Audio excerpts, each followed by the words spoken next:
the screen. She's a straight shooter, if you know what I mean. Dishing out the truth about the royal scene with a fist of fire and a voice so keen.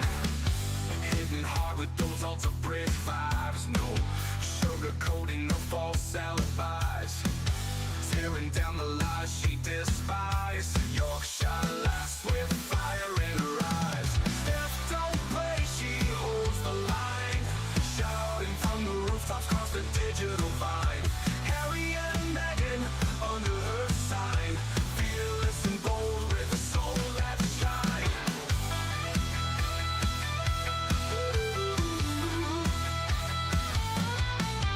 See a fake, she's a beacon bright, unraveling the drama without a fright. Armored with honesty, ready to fight. Injustice quivers at her sight. Unbreakable will won't be confined. Mind of steel and heart redefined. Rhetoric sharp, leaving dust behind. In Steph's world, truth is intertwined. Steph don't play, she holds the line. Shouting from the rooftops across the digital vine. Harry and Meghan under her sign. Fearless and bold with a soul that shines.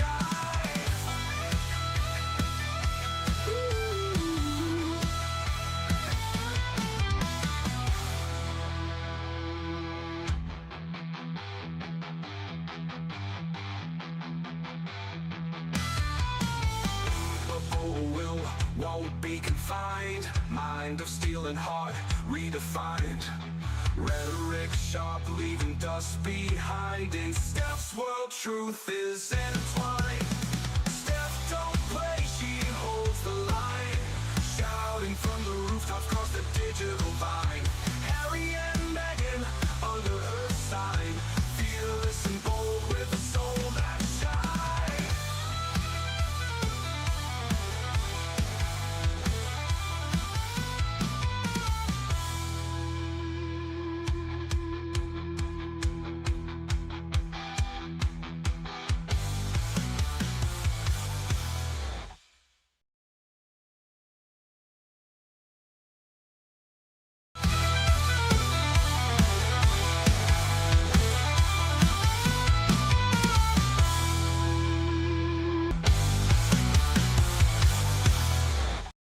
Hey up everyone, it's me, Stef The Alter Nerd, your nerdy alternative, and welcome to the weekly Daily Nerd. How are you all doing? How has your week been? How's your weekend been? Oh my goodness, we have a jam-packed schedule for this week's Daily Nerd Live, so let me walk you through it as to what's going to be happening today. So first and foremost, my goodness, the Epstein problem is not going away. It really, really isn't. And for Megsy, yeah, she's not going to be happy with the latest email release because her links to it all is now being reignited. What do I mean by this? What the deuce is going on? Well, that's the main topic for this week's live Daily Nerd when I could get my teeth back in. Then next up, my goodness, the lawsuit that just keeps on giving at the moment. Let's be real on this one, right, guys? So Prince Harry's Daily Mail lawsuit is still ongoing, and new evidence has come to trial that the lawsuit shouldn't have even gone that far in the first place. Ooh. Why? What's going on now? We're going to jump into that for the second topic. Then the third topic, guys, is Megsy and Hazard's charity finally being investigated? New reports are coming through. Yeah. Patience is a virtue, guys. So we're going to jump into that for the third topic. For the bonus Hazard and Megsy story for this week's Daily Nerd Live, my goodness. Let me give you a little bit of a hint here. It's about Megsy. It's about Netflix. And it's about Netflix taking action against Megsy. Allegedly, reportedly. We're going to get into that for the bonus Hazard and Megsy story. How do you guys achieve it? Well, it's simple. only if you can, of course. The super chat goal is now live. If we get 10 super chats in the next hour, then you guys have unlocked the bonus Hazza and Megsy story for this week's Daily Nerd Live. And then, guys, you've been asking for it. When I spoke to you specifically about it, you guys were like, hell yeah. So welcome to the Hoot Box, something that I'll be tagging on at the end of the weekly live streams for now. A couple of weeks ago, I came out and was completely honest with you guys in terms of my mental health situation as it is at the moment. I felt like it was the right thing to be honest with you guys, as always, really, to be fair, because the way I am on camera at the moment is not my usual self. And I know that so many of you guys would have noticed anyway. So the best thing to do was, not be ashamed, come out and just be honest about it with you guys. So yeah, in this week's Hoot Box, where we get our head out of the box and strive towards better mental health, I'm going to give you guys a little bit of an update on what's been going on in my head and how I've been feeling, this, that and the other. You're welcome to stay for that. If not a problem. No drama if you want to exit before or after the bonus Hazza and Megsy story if we achieve the super chat goal for today's live stream. And that is what's coming up for this week's Daily Nerd Live. Couple of things before we jump into the main topic. Again, the usual, for those that are watching on the replay, fast forward 5-10 minutes and I will have started the first topic for today's live stream. But first and foremost, I want to thank everyone who has subscribed to the Altaverse this week. As guys, we've hit 2 big major milestones. So right here on Stef The Alter Nerd, we finally reached 135,000 Alter Nerds in the community. So thank you so much for that. And the good news doesn't stop there. Over on Political Nerd, we have finally reached the 55,000 milestone. 55,000 political nerds in the community. So make the jump, as many other Alter Nerds have done. If you haven't gone over to my second channel, Political Nerds, do so. You're missing out otherwise. The link to my second channel is in the description bar below. I know the mods in the live chat will be sharing the link periodically as well, but guys, thanks to you all for your support as our Altaverse continues to grow. Also as well, any super chats, sugar bucks that you are able to give for this stream, again, to be transparent, they're going to go towards kitty treats for Casper. Again, I know, right? Just to give you a little bit of an update on Casper, he's doing very, very well. He's still a little bit camera shy at the moment, but I have been able to send you guys a couple of pics that you can see on the community tab, but also as well on X at Stef The Alter Nerd if you guys want to have a gander at that. I got him I got him another new toy. It's this it's a Kong toy again, and it's like a little bag with green feathers poking out of it, with a string coming out with a little ball at the end of it, and it rattles and all that lot. I also got him as well, for me and the house as well, to be fair, a pet bin for his business. So when he does his business, I can just put it in this specialised pet bin, and it basically doesn't stink out the house, essentially. So yeah, the purchasing of Casper kitty treats continues. So yeah, and he's a little light in my life at the moment that I've really needed. So thank you so much to everyone for your kind words, your support and your compassion with the, I suppose, Casper posts that I've been putting on for you guys lately. With that being said, a few thank yous before we actually jump into the main topic for today's live stream. First and foremost, Aussie Queen of the Ruse, thank you so much for your continued support for the leadership for the last 25 months, saying 25 months, time flies, love it. Time flies when you're having fun, right? Carol Merlick, thank you so much for gifting one leadership to one of you lucky lots out there. So everyone say A up to our newest leader, courtesy of Carol. And thank you as well to Aussie Queen of the Ruse for also gifting a leadership to one of you lucky lots out there. So everyone say A up to our newest leaders, courtesy of Carol and Aussie Queen of the Ruse. And that only means one thing, guys. Today's gifting wars have officially begun.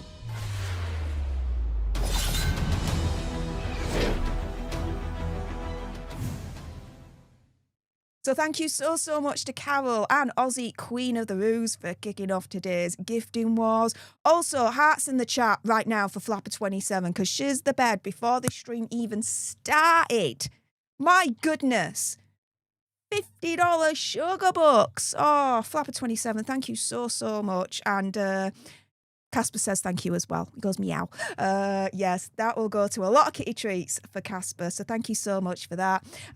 Also, now we're caught up with that. Aussie Queen of the Ruse. Now I can access the more recent super chats on OBS. Aussie Queen of the Ruse says little something for Casper. $2.99 sugar bucks. Thank you so much. Also, thank you to Sarah on the stairs. Hey up, Sarah on the stairs. How's it going? Thank you so much for the £2 sugar bucks. Saying, love your show, Steph. Do you know what?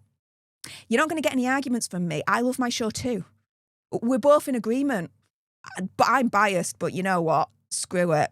I'll agree with you. So thank you so much for that.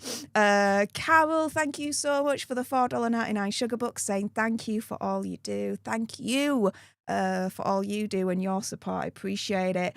Lisa Boo, thank you so much for your continued support for the leadership for the last 42 months. Saying much love, Steph, and everyone. Hit that like button. Absolutely. Hit that like button. Guys, if you can't send your favourite Megxiters a super chat, no drama. That's absolutely fine. You can support your favourite Megxiteers and content creators in other ways by subscribing, watching their content, but also as well by liking their content, liking the streams and the videos as well. That goes a long way. It really does. Do not underestimate the power of the like button, guys, really. So yeah, for everyone that's hit that like button so far, 161 of you so far, thank you so much. I am extremely grateful to you all. And also as well, Lisa Boo, thank you so much for the $2 sugar bucks, saying much love, Steph, big hugs. Guys, hit that like. There you go. There you go. Thank you so much, Lisa Boo. Oh my goodness, Casper's going to get a few kitty treats next week. That's going to be a lot of fun. But yeah, with that being said, you guys, let's jump into it, right? With the main topic for today's live stream. Oh, Sarge is in the chat. It's Sarge. I had to interrupt for this because it's the Sarge. Hey up, Sarge, first and foremost. Appreciate you. Thank you so much for the pictures of Olivia and Georgie. And saying, hi, Steph. Casper is so cute. I know, right? I know. I was downstairs on the couch, just, finalising the stories for this week's live stream, and Casper was literally like laid on me. So he had his head, he was basically using me as a pillow, using like my foot as a pillow. It was like the cutest thing. And I have to admit, I was like, I don't want to move. I don't want to do the stream because this is just such a cute moment right now. But hi, I'm here. And I got upstairs and guys, seriously, like I've got 3 Elgato key lights, right?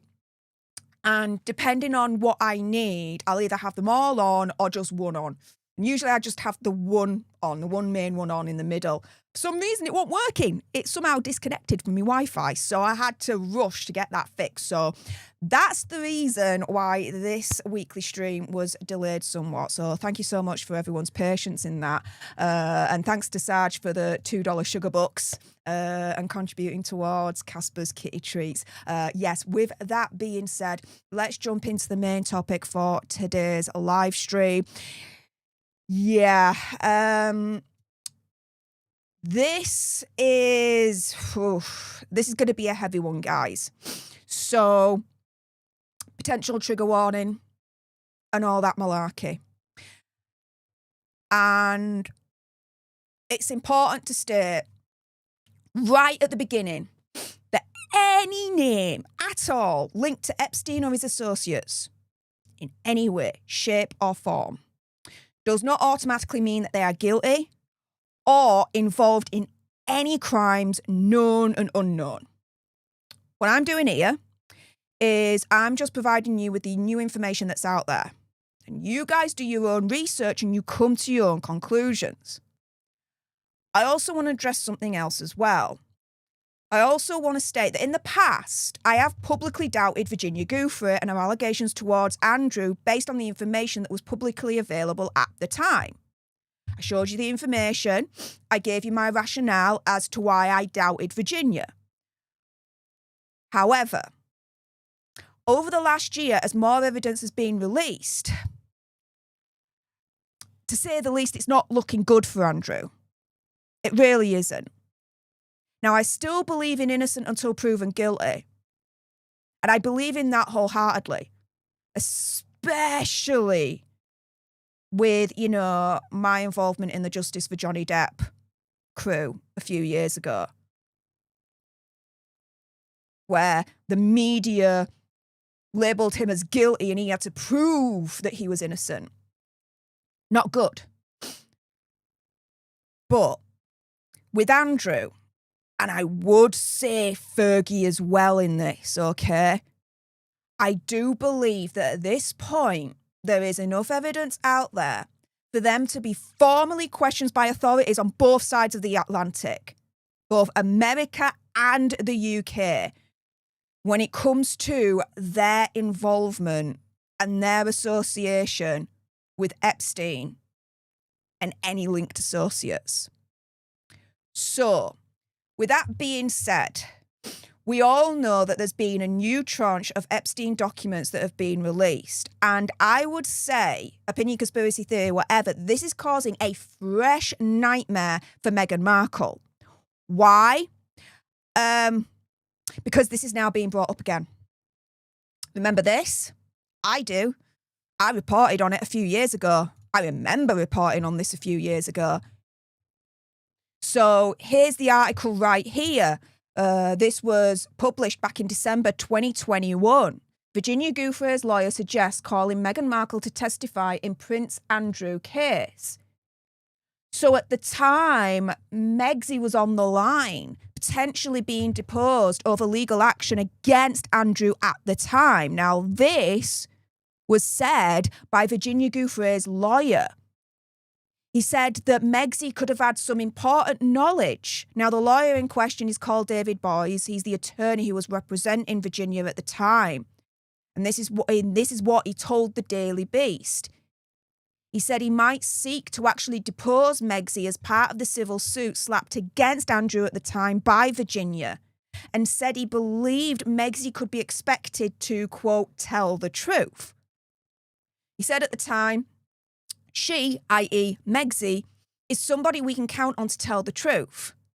He also believed that she might have picked up some important knowledge about Andrew's behaviour. He said that Megsy was a close companion to Andrew and therefore probably saw what he did. Now, to my knowledge, we don't know much else other than what's essentially public here in this article when it comes to Megsy's involvement, links, whatever you want to call it, to the case with Virginia and Epstein, right? But with what this attorney was saying right here, it further fueled speculation and rumours that potentially Megsy knew Andrew before she even met Hazza. Now, they are rumours, they are allegations, unproven. But that's kind of what's being said out there, if you see what I'm getting at. Now, the lawyer cited 3 reasons as to why Megsy could be deposed. He said, 1, she's in America, so we've got jurisdiction over her. 2, she's somebody who obviously, at least for a period of time, was a close associate of Prince Andrew. and hence is in a position to perhaps have seen what he did, and perhaps if not to have seen what he did, to have heard people talk about it. And because of her past association with him, she may very well have important knowledge and will certainly have some knowledge. And then 3, she's somebody who we can count on to tell the truth. She checks all 3 boxes. Well, I'd say she checks 2 out of 3 boxes, but 2 out of 3 ain't bad. Let's put it that way, because anyone that's relying on Megsy to tell the truth, opinion, conspiracy theory, whatever, you might need your heads examining. Anywho, right? I would argue, in my opinion, conspiracy theory, whatever, and let me know if you agree or disagree on this, that if you have your name next to Epstein in any way, shape or form, right, that's a very dark link indeed. It's a very dark link indeed. Again, being linked to Epstein or his associates in any way, shape or form doesn't automatically mean that they're guilty or involved to any crimes known or unknown. But what I'm trying to say is it's not a good look. And Megsy's all about the PR, right? She's all about how things look. Very curated, right, in terms of her image, this, that and the other. Part of the reason why, as far as I'm concerned, I don't trust her. And so her name in the same headline as Epstein is not a good look. Whichever way you slice it. You see where I'm coming from there? So that's why I'd argue that if you have your name next to Epstein, it's a very dark link indeed. It's a link no one wants. Even if even innocent, still not good. Because people might give you the side eye and think, hang on a minute. Do you know what I mean? Now, Megsy must absolutely be fuming right now with Sarah Ferguson and Andrew, with these new stories coming out that's reigniting everything, including the story about Megsy potentially being deposed about 4 or 5 years ago by Virginia's lawyer. So let's go through it. Because she's the freaking bed. This is insane. So we know that a new tranche of Epstein documents have been released, emails and the like, and this is just dragging the royal family further down. They need to do something, and they need to do something quick. They need to do something more. This is insane. Because here, Sarah Ferguson told Epstein, just marry me 6 months after he was released from jail and offered him VIP tours of Buckingham Palace. We all know what he went to jail for. We all know what he should have gone to jail for at the time. And after he's released, Fergie's like, marry me. Dude, no. So here, she told convicted XXX offender Epstein to, quote, just marry me 6 months after he was released from prison. The message sent in January 2010 was included in millions of documents relating to the disgraced financier made public by the US Department of Justice on Friday. Now, out of all of this, I also have a question for Andrew, which is, if he turned round and he said, right, in that disastrous interview at Newsnight, the reason why he went to visit Epstein after he was released and he was pictured with Epstein in New York was to turn around and tell him face to face that it was the end of their friendship, this, that and the other. Well, if Andrew said that that was the end of their friendship, why would Andrew's ex-wife and very, very good friend of Andrew, because they still, well, from what we knew, up to present, still live together, they're still on good terms, this, that and the other. Why would Fergie then turn round 6 months after Epstein's released and be like, marry me? I'm sorry, but there's something wrong with that picture. There really, really is. Now, in the email, gets worse. Fergie wrote, you are a legend. He's a triple X offender. Just come out after prison. 6 months. And she's calling him a legend. Ugh. No. Monster would be more appropriate. Why would Fergie be calling him a legend? She then says, I really don't have the words to describe my love, gratitude for your generosity and kindness. And then 2 kisses. I am at your service, just marry me. So, did Epstein buy members of the royal family? And I'm just asking for a friend here. But did Epstein buy Fergie and Andrew at a price? And with the article that I gave to you guys right at the beginning of this segment, question for a friend, does Megxie know anything about this? Just asking for a friend. Not that she's implicated or anything like that. Let's be very, very clear on that. But there's a reason why Virginia Giuffre's lawyer publicly was saying we're considering deposing Megxie. She was a close associate of Andrew, might have seen something or heard something. Well, what did she see or hear? Did she see anything? Did she hear anything? And so the context of the message isn't explained in the files. Other messages suggest that Fergie offered Epstein and his friends VIP tours of Buckingham Palace, which we know did take place. We've got pictures of them, right? Doing the tours at Buckingham Palace. In June 2009, whilst he was in prison as a triple X offender, mind you, Fergie tells him, I can organise anything. After he asked about arranging a VIP tour or access to something special in London for the daughter of his lawyer, Alan Dershowitz. What the deuce? Now, Alan Dershowitz, a little bit of a side note with him. Virginia Giuffre originally accused Alan Dershowitz of, let's paraphrase here, but being a monster, right? She starts a lawsuit against him. He countersues, saying, paraphrasing here, but she's lying. The way that it ends is she eventually drops a lawsuit saying, whoops, my bad, I misremembered, I was mistaken, this, that, and the other. He then drops his countersuit. So that's just a side note in terms of Alan Dershowitz and his somewhat, quote, involvement in all of this that we know publicly, okay? So, all right, that's a side note. Now, in another email that was back in September 2009, Fergie made further remarks about marriage. She just didn't just say it as a one-off quip. She was proper, it seemed like proper serious about it. Suggesting Epstein wed an unnamed woman with, quote, a great body, adding, okay, well, marry me and then we'll employ her.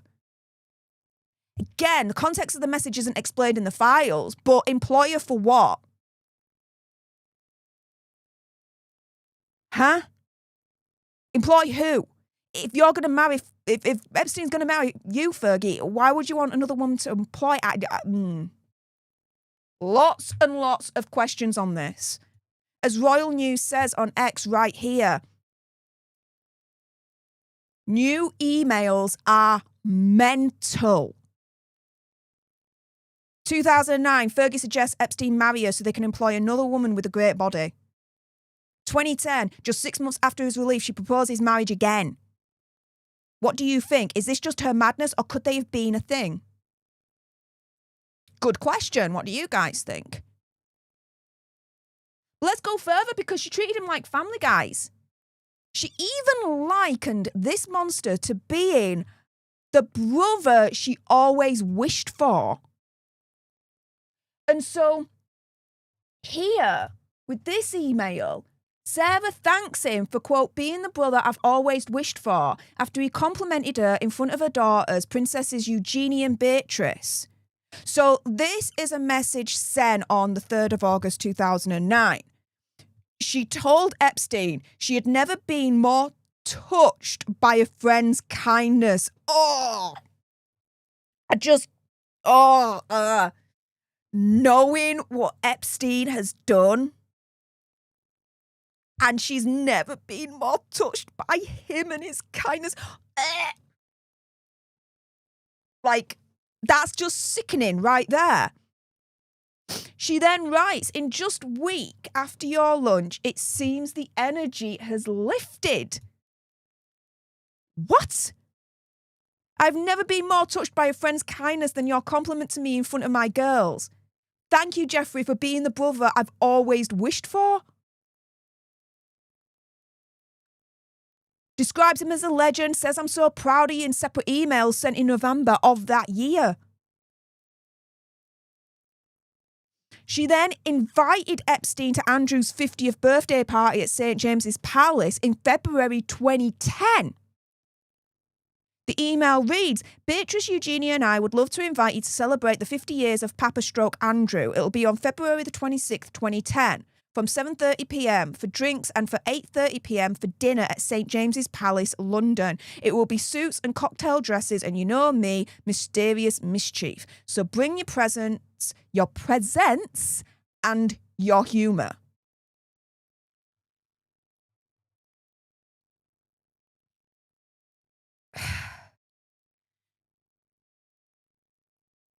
It's sad for me to say this because I am a royalist. And I will be a royalist until the day I freaking die, right?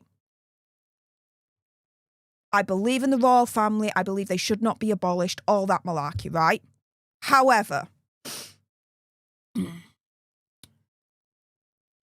just like there is now too much information out there whereby it's unavoidable, I think, at this point. Andrew and Fergie, I believe, both of them need to now be called in by the authorities to be questioned. Both the Americans and here in the UK. Do think to a certain extent the royal family have something to answer for now in this. Too many times Epstein has somehow had use of the royal residences, been invited over. Let's be real here. What did the royal family know and what didn't they know? That's what I would ask. What did the royal family know and what did they not know? Yeah. And this is the thing. For Andrew, it is getting worse. Because these new emails, Andrew sent photos featuring daughters Eugenia and Beatrice to Epstein. Yeah. Triple X offender. Yeah. Who was a monster to underage children. And Andrew thought it was the best idea in the whole wide world to send him pictures of Eugenia and Beatrice. Yeah. A convicted Triple X offender, and he sends pictures to a Triple X offender of his daughters, Beatrice and Eugenie. Please make that make sense. Please make that make sense. And so the article goes into a little bit more detail here. So let's get into it. So he sent a series of snaps of Eugenie and Beatrice in two festive emails sent in 2011 and 2012. The pictures were sent when Eugenie was 21 and 22 and Beatrice was 23 and 24. And this was after his conviction in 2008 for being a Triple X offender. Like I said, please make this make sense. Why would you send pictures of your own daughters to a Triple X offender? Why? Why? And so the intimate family snaps were sent up to 2 years after Andrew previously claimed to have cut off all contact with Epstein. And that kind of follows and tracks with what I said earlier on. Why would Fergie be emailing Epstein? Oh, you're the brother I wish I had, and marry me, this, that, and the other. After he's released from prison, when Andrew claims at the time that he visited Epstein in New York to basically end their relationship in person, end their friendship in person. If their friendship was ended at that point, why would Fergie then continue to email Epstein with all that nonsense, as far as I'm concerned? Why? But like I said, for Andrew, it's getting worse because he sends pictures of his daughters a full 2 years after he claimed he cut off his friendship with Epstein. The image of him proudly showing off his daughter's exploits as a doting father figure draws a stark contrast with the secret life he and Fergie live behind closed doors.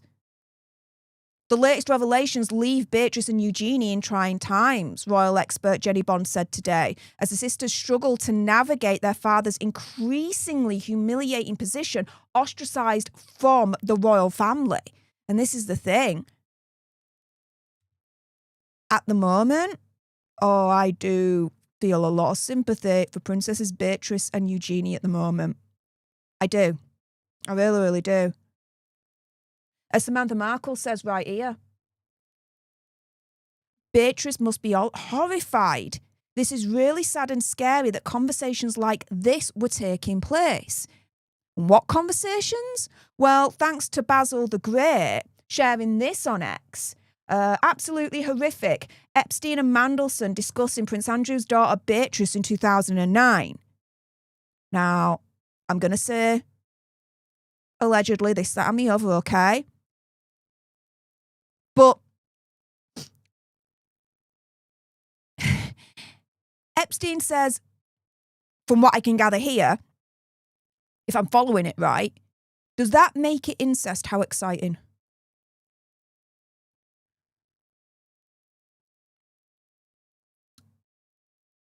And it looks like Mandelson replied, saying, remember, I'm already her Lord President.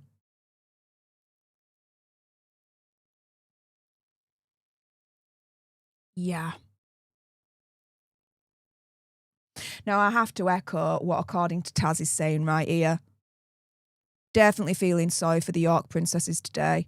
How utterly vulgar to talk about your daughter this way, especially to a man who served time for procuring an underage girl the same age as your daughters. It seems Fergie is devoid of morality just as much as Andrew. And this is why I say, at this point, there's so much information that's out there as a result of these Epstein documents being released that it's got to the point where even I'm saying, yeah, there's enough where I think it's warranted that both Andrew and Fergie are hauled in and questioned on both sides of the Atlantic at this point. Absolutely. And the evidence is mounting up against Andrew more and more. Potential trigger warning, because these pictures, even though they are blacked out a little bit, I think they could potentially be triggering and a little bit graphic. I don't like looking at them. Let's put it that way.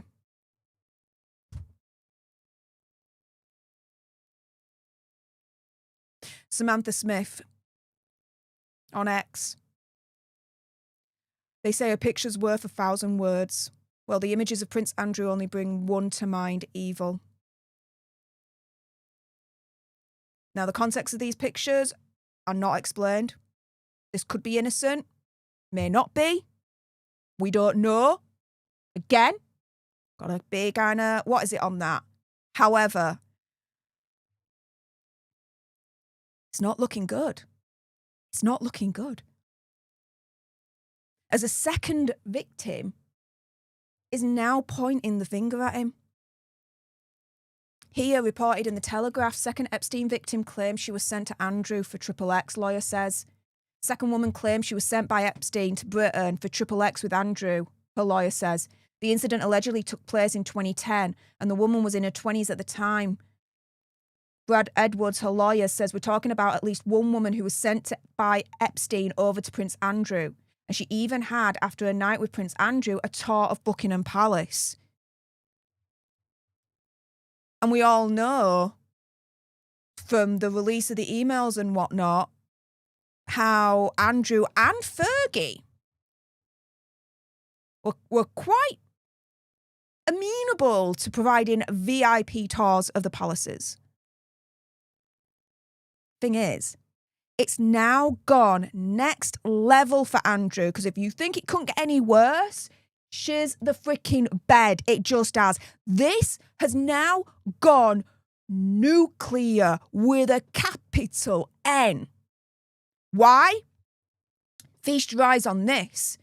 Thanks to Jackson Hinkle for sharing this on X. Breaking: Prince Andrew is implicated in unaliving a girl as alleged in the Epstein files. And so here, we don't necessarily know who is party to this email conversation that you're seeing right here, guys. All we know is that the last one is from a Brian Miller, but the subject is in regards to Ghislaine.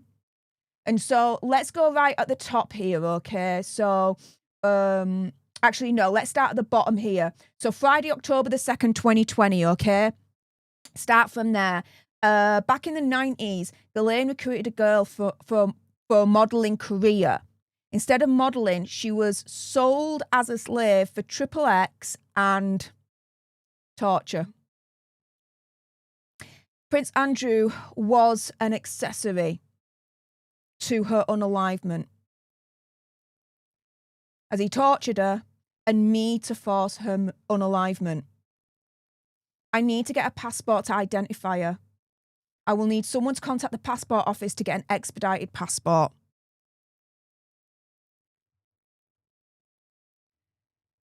This is all alleged. It's not proven. It's opinion, conspiracy theory, whatever. Do your own research. Come to your own conclusions. But now Andrew has been implicated in an unalivement of a girl. We don't know if this is true or not. Again, I've got to be very careful on this when we're reporting on this. You've got to understand that, guys. We don't know if this is true or not. I'm just telling you what's out there and what's come to light from this new release of Epstein docs. But it don't look good when you then take into account everything else that's come out from all of this. We then have the next email. Again, same day, October 2nd, 2020. He called me wanting me to give him a secure email address. He is from, and this is blank, and the number that came up is, and that was redacted as well. So then not till 4 days later that we then get another reply in this email thread. Wendy, no problem at all to include me on Epstein/Maxwell notifications going forward. But I wanted to let you know that because of my unit move, the office has transitioned me off the case and added, and that's redacted. So if you wouldn't mind including her on any notifications, please, thank you. And I hope you're doing all right these days, given all the circumstances.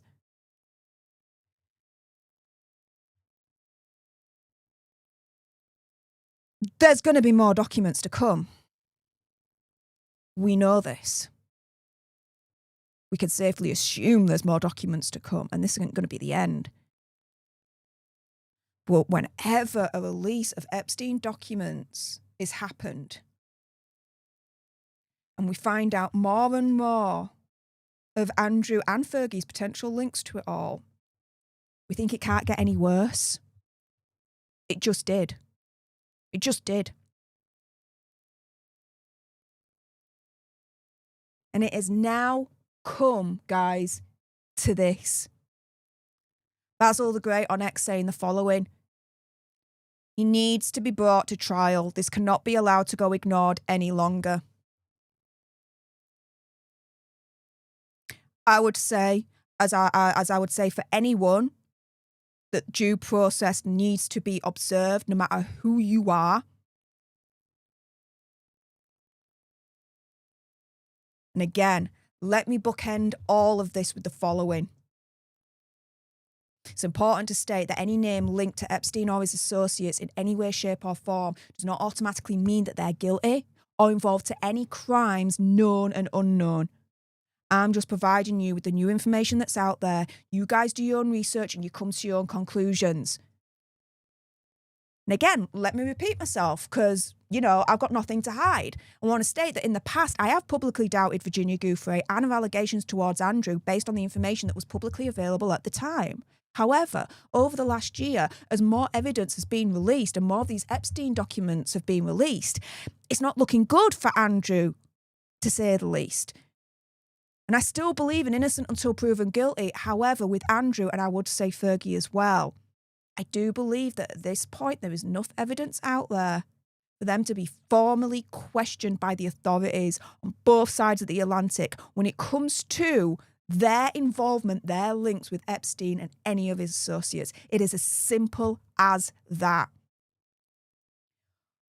With that being said, and that was a little bit of a heavy topic, guys. For those watching live, stay exactly where you are. I'm not done with you guys yet on YouTube and on X. We're going to get into the second topic in a moment.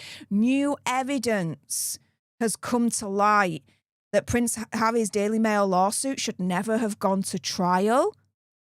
What the deuce is going on there? Well, for those watching live on YouTube and X, stay exactly where you are. I'm not done with you guys yet. But if you haven't done so already, do make sure you subscribe to join our Alter Nerd tribe here on YouTube. If you're watching on X, make sure you're following me at Stef Alter Nerd for more misadventures of the gruesome twosome. And if you're watching on the replay, like, share and comment down below your opinion, conspiracy theories, or whatever's on all of this.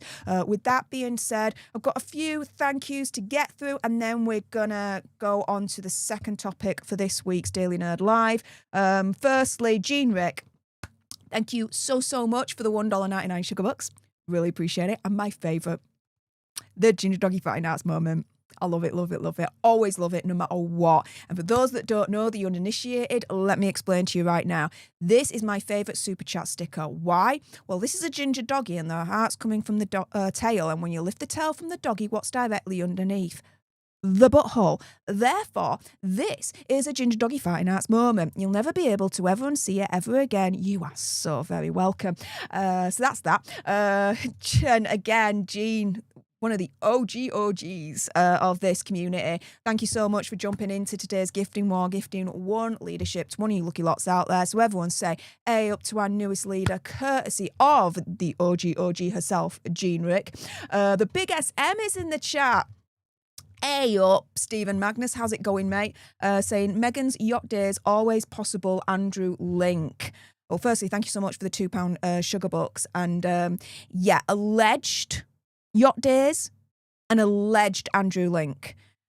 There's a lot of questions. There are a lot of questions here. Jeffrey, thank you so much for the $5 sugar bucks. Appreciate it. Aussie Queen of the Ruse, thank you so much for the $2.99 sugar bucks, saying, in my opinion, Andrew may be protected by King Charles.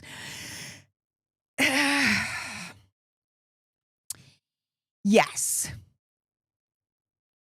Yeah. Let's be real here. Yeah. He may be. Now, can you blame King Charles to a certain extent? Yes and no. Yes, as in, well, if Andrew has done something wrong, why the hell are you protecting a monster? But on the other hand, it is his brother. Gets a bit tricky when it comes to family, right? You know what I mean? Big SM again. Thank you so much for the £2 sugar bucks, saying, Fergie, desperate for cash. Anyone's cash, more cash. Yes. Reading Andrew Lowney's Entitled last year. Oh my goodness. That really opened my eyes. That was absolutely insane. If you've not read that book, read it. And he is actually releasing it in paperback in May in a couple of months' time. And it looks like there's going to be new information in that one. Oh, yes. Can't wait to get my hands on that. Chris Mills, thank you so much for the £5 sugar buck, saying President Trump will discuss all this at the state visit of King Charles.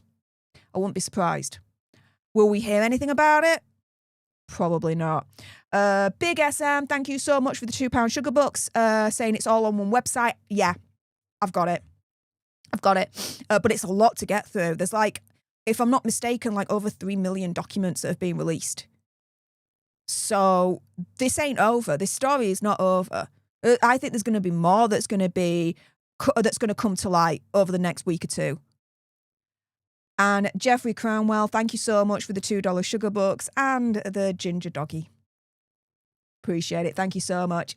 And as I mentioned right at the beginning, just to remind you guys, any super chats that you are providing in this week's Daily Nerd Live will be going towards some kitty treats for Casper. So Casper says thank you as well. He goes, meow.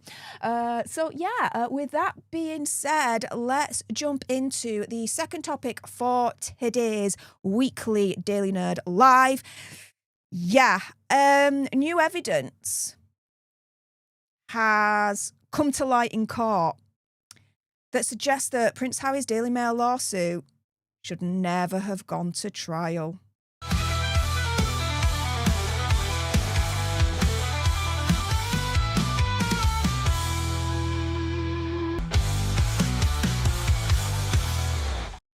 Hey up everyone, it's me, Stef The Alter Nerd, your nerdy alternative, and welcome to the Dose of the Daily Nerd, where I break down the royal news and gossip of the day that's pretty much caught me eye. And oh my goodness, yeah, let's jump into this madness, shall we? Because new evidence has come to light that's suggesting that Prince Harry's Daily Mail lawsuit should never have gone to trial in the first place.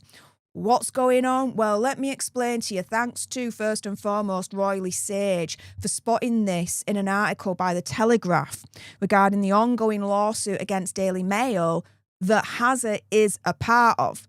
And so this is what Royally Sage has said. It looks like at least 2 people from the case knew about the evidence prior to the cut-off date, which means the case should never have gone to trial. And here, Royally Sage is providing this screenshot of an article that I'm going to show you in a moment. And the screenshot says, Associated has alleged that at least 2 of the claimants, including Sadie Frost and Sir Simon Hughes, could reasonably have known they had a potential claim against the publisher before the legal cut-off date of October 2016. 6 years before the claims were lodged. And for me American alter nerds out there, we're talking about statute of limitations here. Dr. Harris has argued that important evidence gathered by Mr. Johnson was not shown to the celebrities before this date. Now, a lot more has been going on, which could spell a big, massive loss for Hazard here. So let's get into it with the article from The Telegraph here that Royally Sage pulled from. Here's the headline, Prince Harry researcher untruthful court hears. So not only do we have, right, one of their witnesses turning around and saying that their initial statement was falsified and that their signature was falsified, this, that, and the other, and so has retracted absolutely everything from what I can gather. We now have in court an allegation that a researcher on, let's say, Team Hazard's side,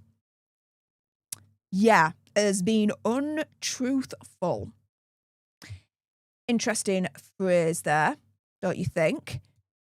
And so here, the Telegraph is explaining that a researcher working for Prince Harry and other celebrities in their High Court privacy claim against the publisher for the Daily Mail has been accused of being untruthful in his evidence concerning what is known as a key memo here. So Dr. Evan Harris, who's a former Liberal Democrat MP, so he's a former politician in the UK, has been accused in court of being caught out after saying he had never seen a 2016 document about Operation Bluebird before evidence showed he had rewritten the document himself. Well, let's put it this way.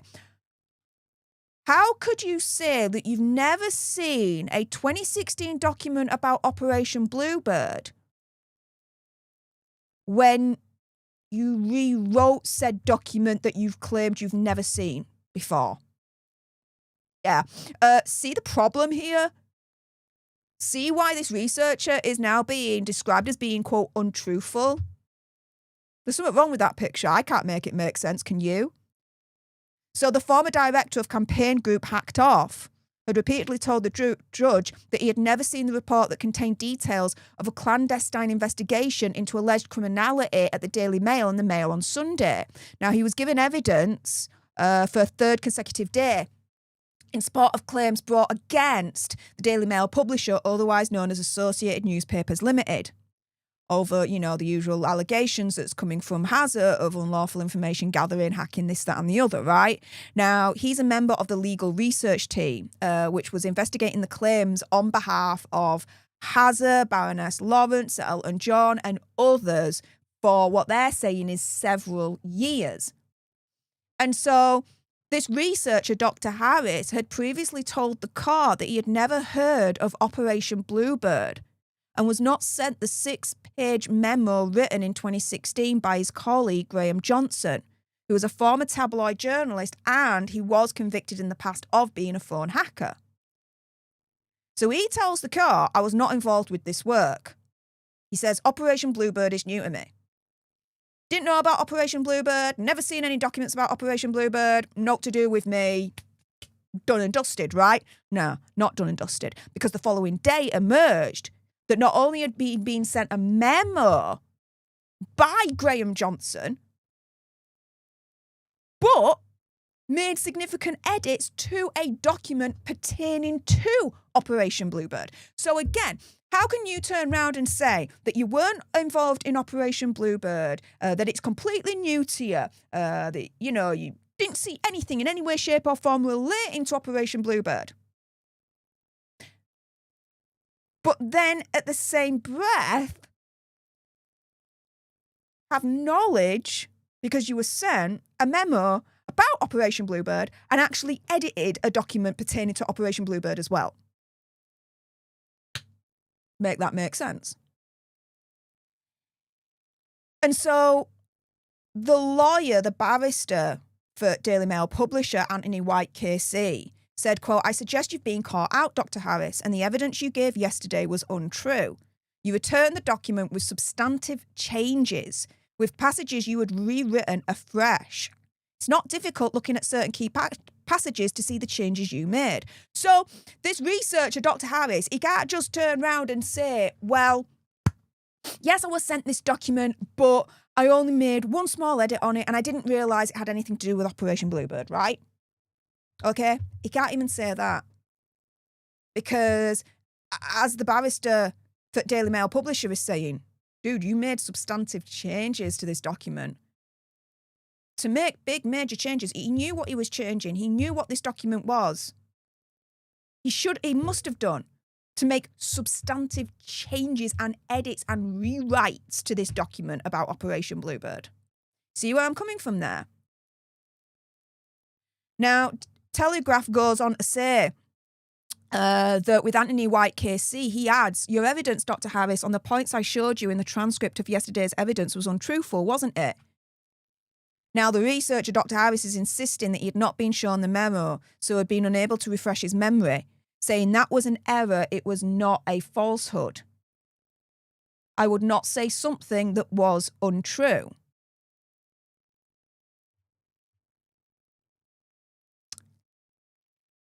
And to say that you had essentially no knowledge of Operation Bluebird, right, that you weren't involved in it, but then there's evidence out there to show that you were involved in a memo about Operation Bluebird. So you were aware of it and you were involved in it because you also made edits to the memo and everything else in between.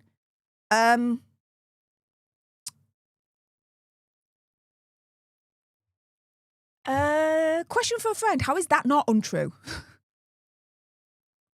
Do you know what I mean? What the deuce? Now, Operation Bluebird, for those that don't know, appears to have been a well-planned and also reminds me of Rachel getting caught in a lie and having to say she just forgot. She lied to the court. Opinion, conspiracy theory, whatever. Yep. A lot of us do believe that she lied to the court. opinion, conspiracy theory, whatever. Did this researcher lie to the court? A researcher that researched for Prince Harry and various other people as part of this lawsuit? I'm just asking for a friend here. But it's not looking good for Hazza. This is why I'm saying a lot more's been going on, which could actually spell a big, massive loss for Hazza. Because day by day, the people that are testifying for Hazza, right, in support of Hazza, they're getting discredited one by one. One by one, they're getting discredited. And as I said before, and I'll say it again, the information leading up to the trial starting that was released in the press, I would have bet good money that Hazza at that point would have just settled out of court before it even went to trial and be like, do you know what? Nah, we don't have a chance. That's it. Done and dusted.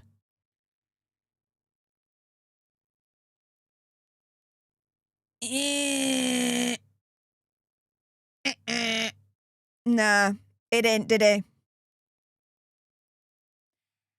And in the end, we're now at trial, and so much more is coming out that's really harming his, I would say, case at this point. Now, for those that are watching live, sorry if I'm a little bit distracted at the moment, but I am seeing your comments in the live chat. If you are having issues with the sound, that's not me, that's YouTube. So just refresh this live stream right now. Just refresh the live stream right now. So if you can just refresh the live stream, you should be able to hear me again, because as I've just been presenting this story, I have been checking in the background in terms of the sound situation at my end, and it's all coming through at my end. So it's just YouTube at their end. Must be a bug or something. So please refresh, come back. You should be able to hear my dulcet Yorkshire tones again, and either like them or complain about them. But with that being said, for those watching live, whether on YouTube or on X, stay exactly where you are, because we're going to get into the third topic next for this week's Daily Nerd Live. Oh my goodness. Is Megxie and Hazza's charity scandal shame finally being investigated? New reports coming out. Megxie and Hazza are not going to like it. So for those watching live, stay exactly where you are. But if you haven't done so already, please do make sure you subscribe to join our Alter Nerd tribe here on YouTube. If you're watching on X, make sure you're following me at Stef Alter Nerd for more misadventures of the gruesome twosome. Like, share, comment down below on the replay, your opinion, conspiracy theory, whatever. Do you think Harry's going to win this case against the Daily Mail now? I don't think so. I mean, let's put it this way. The judge, before the trial even started, pretty much as far as I'm concerned, warned Hazza and the rest of the team and the rest of claimants, look, guys, you've sunk nearly £40 million into this lawsuit. If you lose, you are on the hook for a massive amount of money. Really think carefully before you want to proceed further with this trial. And for a judge to make that kind of warning, for me, is absolutely unprecedented. So yeah, I think Hazza's going to take a big L on this one. But what do you guys think? For those on the replay, let me know in the comments down below. Again, those watching live, stay exactly where you are. For those on the replay, thank you so much for tuning in. I appreciate all your faces. And until the next time, you guys, laters.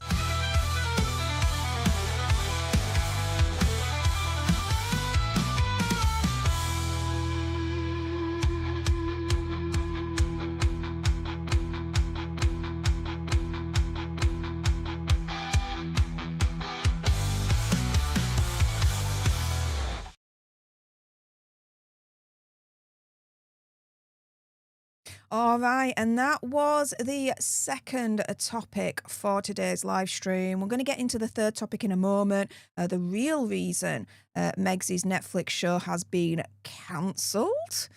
Oh, yeah, this is the story Megsy does not want you guys to know.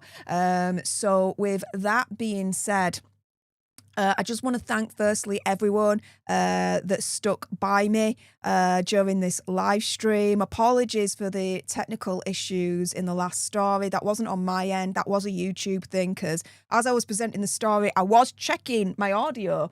It's only just me doing this, guys. I don't have anyone else. And it was all fine at my end, so I knew it must have been a YouTube thing. So thanks to everyone that's refreshed the stream and come back. I appreciate all your faces. Also as well, thank you so much to Sinister Girls for your $1.99 sugar bucks, saying here's to you and good mental health.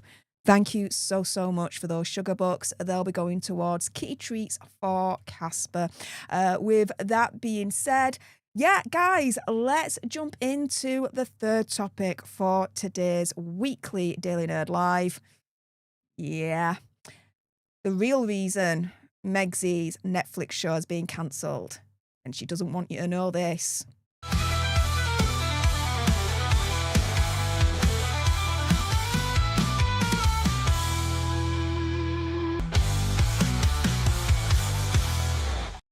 Hey up everyone, it's me, Stef The Alter Nerd, your nerdy alternative, and welcome to the Dose of the Daily Nerd, where I break down the royal news and gossip of the day that's pretty much caught me eye, and oh my goodness. Let's jump into this madness. The real reason Megsy's show with Love Meghan has been cancelled? This is a story she doesn't want you to know, so let's jump into it. So this is being touted as an exclusive by Radar Online. Thanks to Sonia Patterson on X for sharing this. By sharing it, that alerted me to this story in the first place, so snaps and claps goes to Sonia there.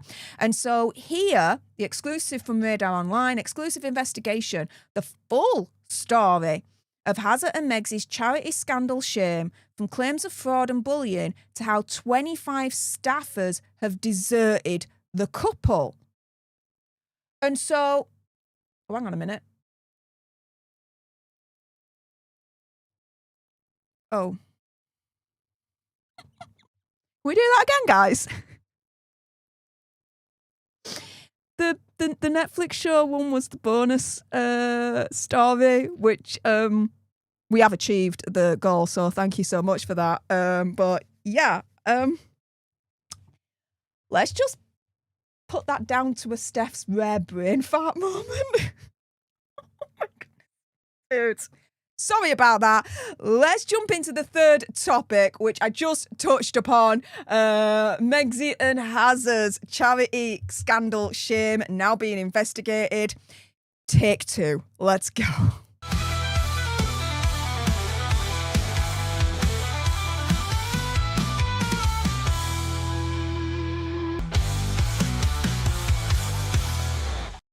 Hey up everyone, it's me, Stef The Alter Nerd, your nerdy alternative, and your nerdy alternative that sometimes makes mistakes live on stream. It happens sometimes, we're live, we roll with the punches. With that being said, let's jump into this topic because Megsy and Hazard, is their charity scandal shame now being investigated? Is Archewell finally being investigated? What the deuce is going on here? Well, thanks to Sonia Patterson for sharing this article on X. With her sharing this, it alerted me to this story in the first place, with it being a Radar Online exclusive, she's saying. And so here it is. They are calling it their exclusive investigation. The full story of Prince Harry and Meghan Markle's charity scandal shame, from claims of fraud and bullying to how 25 staffers have deserted the couple. So what the deuce is going on here? And so Radar Online are saying that they can reveal the details of Hazard and Megsy's charity scandal, as the couple's newly rechristened Archewell Philanthropies is potentially facing investigation over financial discrepancies and expenses. Insiders claim the charity scandal is wreaking havoc on their marriage and could even torpedo Hazard's reconciliation with King Charles. And so Curtier shared, quote, Archewell is Harry and Meghan's crown jewel. It's been central to their humanitarian mission since leaving their official roles in Britain's royal family. If it were linked to any wrongdoing or fraud, the shame could shred their public image and may even tear apart their 7-year marriage. Now, whilst a pair for the representative denied any potential investigation, insiders are alleging otherwise. And so at the end of last year, we all know that Harry and Meghan announced that they were changing Archewell Foundation to Archewell Philanthropies as it transitions to what is known as a fiscal sponsorship model. Now, a previous report stated that $4 million had been unreported in their 2022 tax return. The charity has since clarified all funds were properly accounted for and insisted that the sum is reflected in their current tax filing of the 2023 fiscal year. Now, according to 2024 reports, the charity's expenses have gone to a total of $7.5 million, a significant increase from 2023, whilst bringing in $3.1 million in donations and issuing $1.8 million in grants. And so the math just ain't mathing, essentially.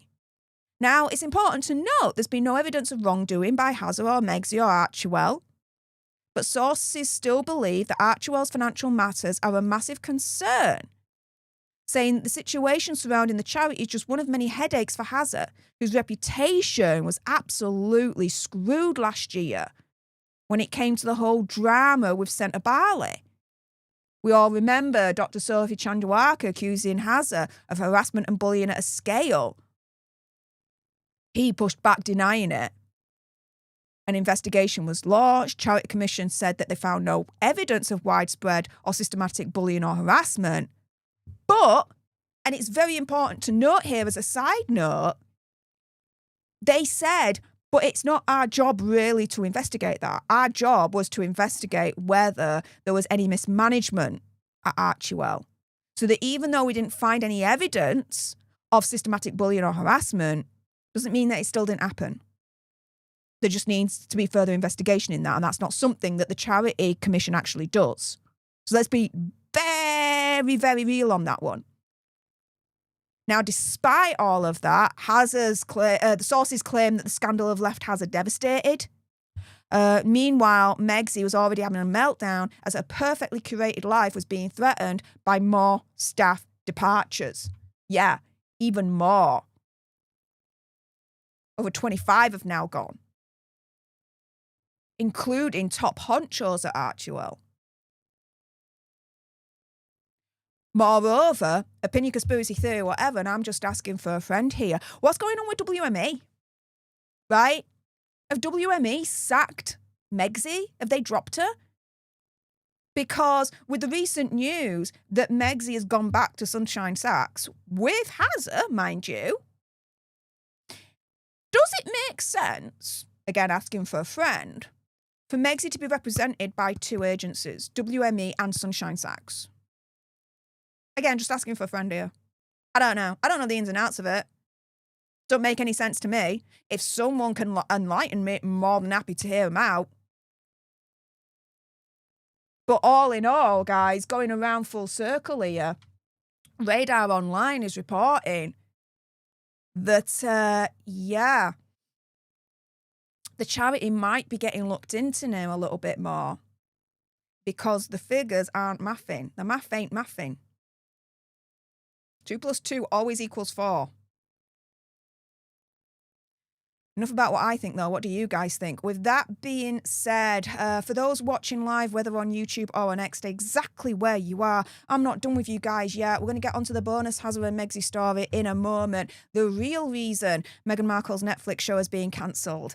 Apparently, this is the thing she does not want you to know. Well, guess what?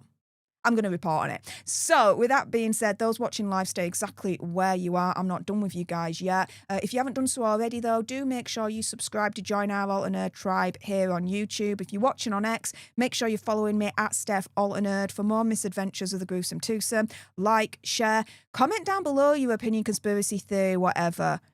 What do you think? Do you think that the charity should be investigated? Or do you think that they shouldn't be investigated? Either way, let me know in the comments down below if you're watching on the replay. Thank you so much to all those watching on the replay, tuning in. Appreciate all your faces. And until the next time, you guys, laters.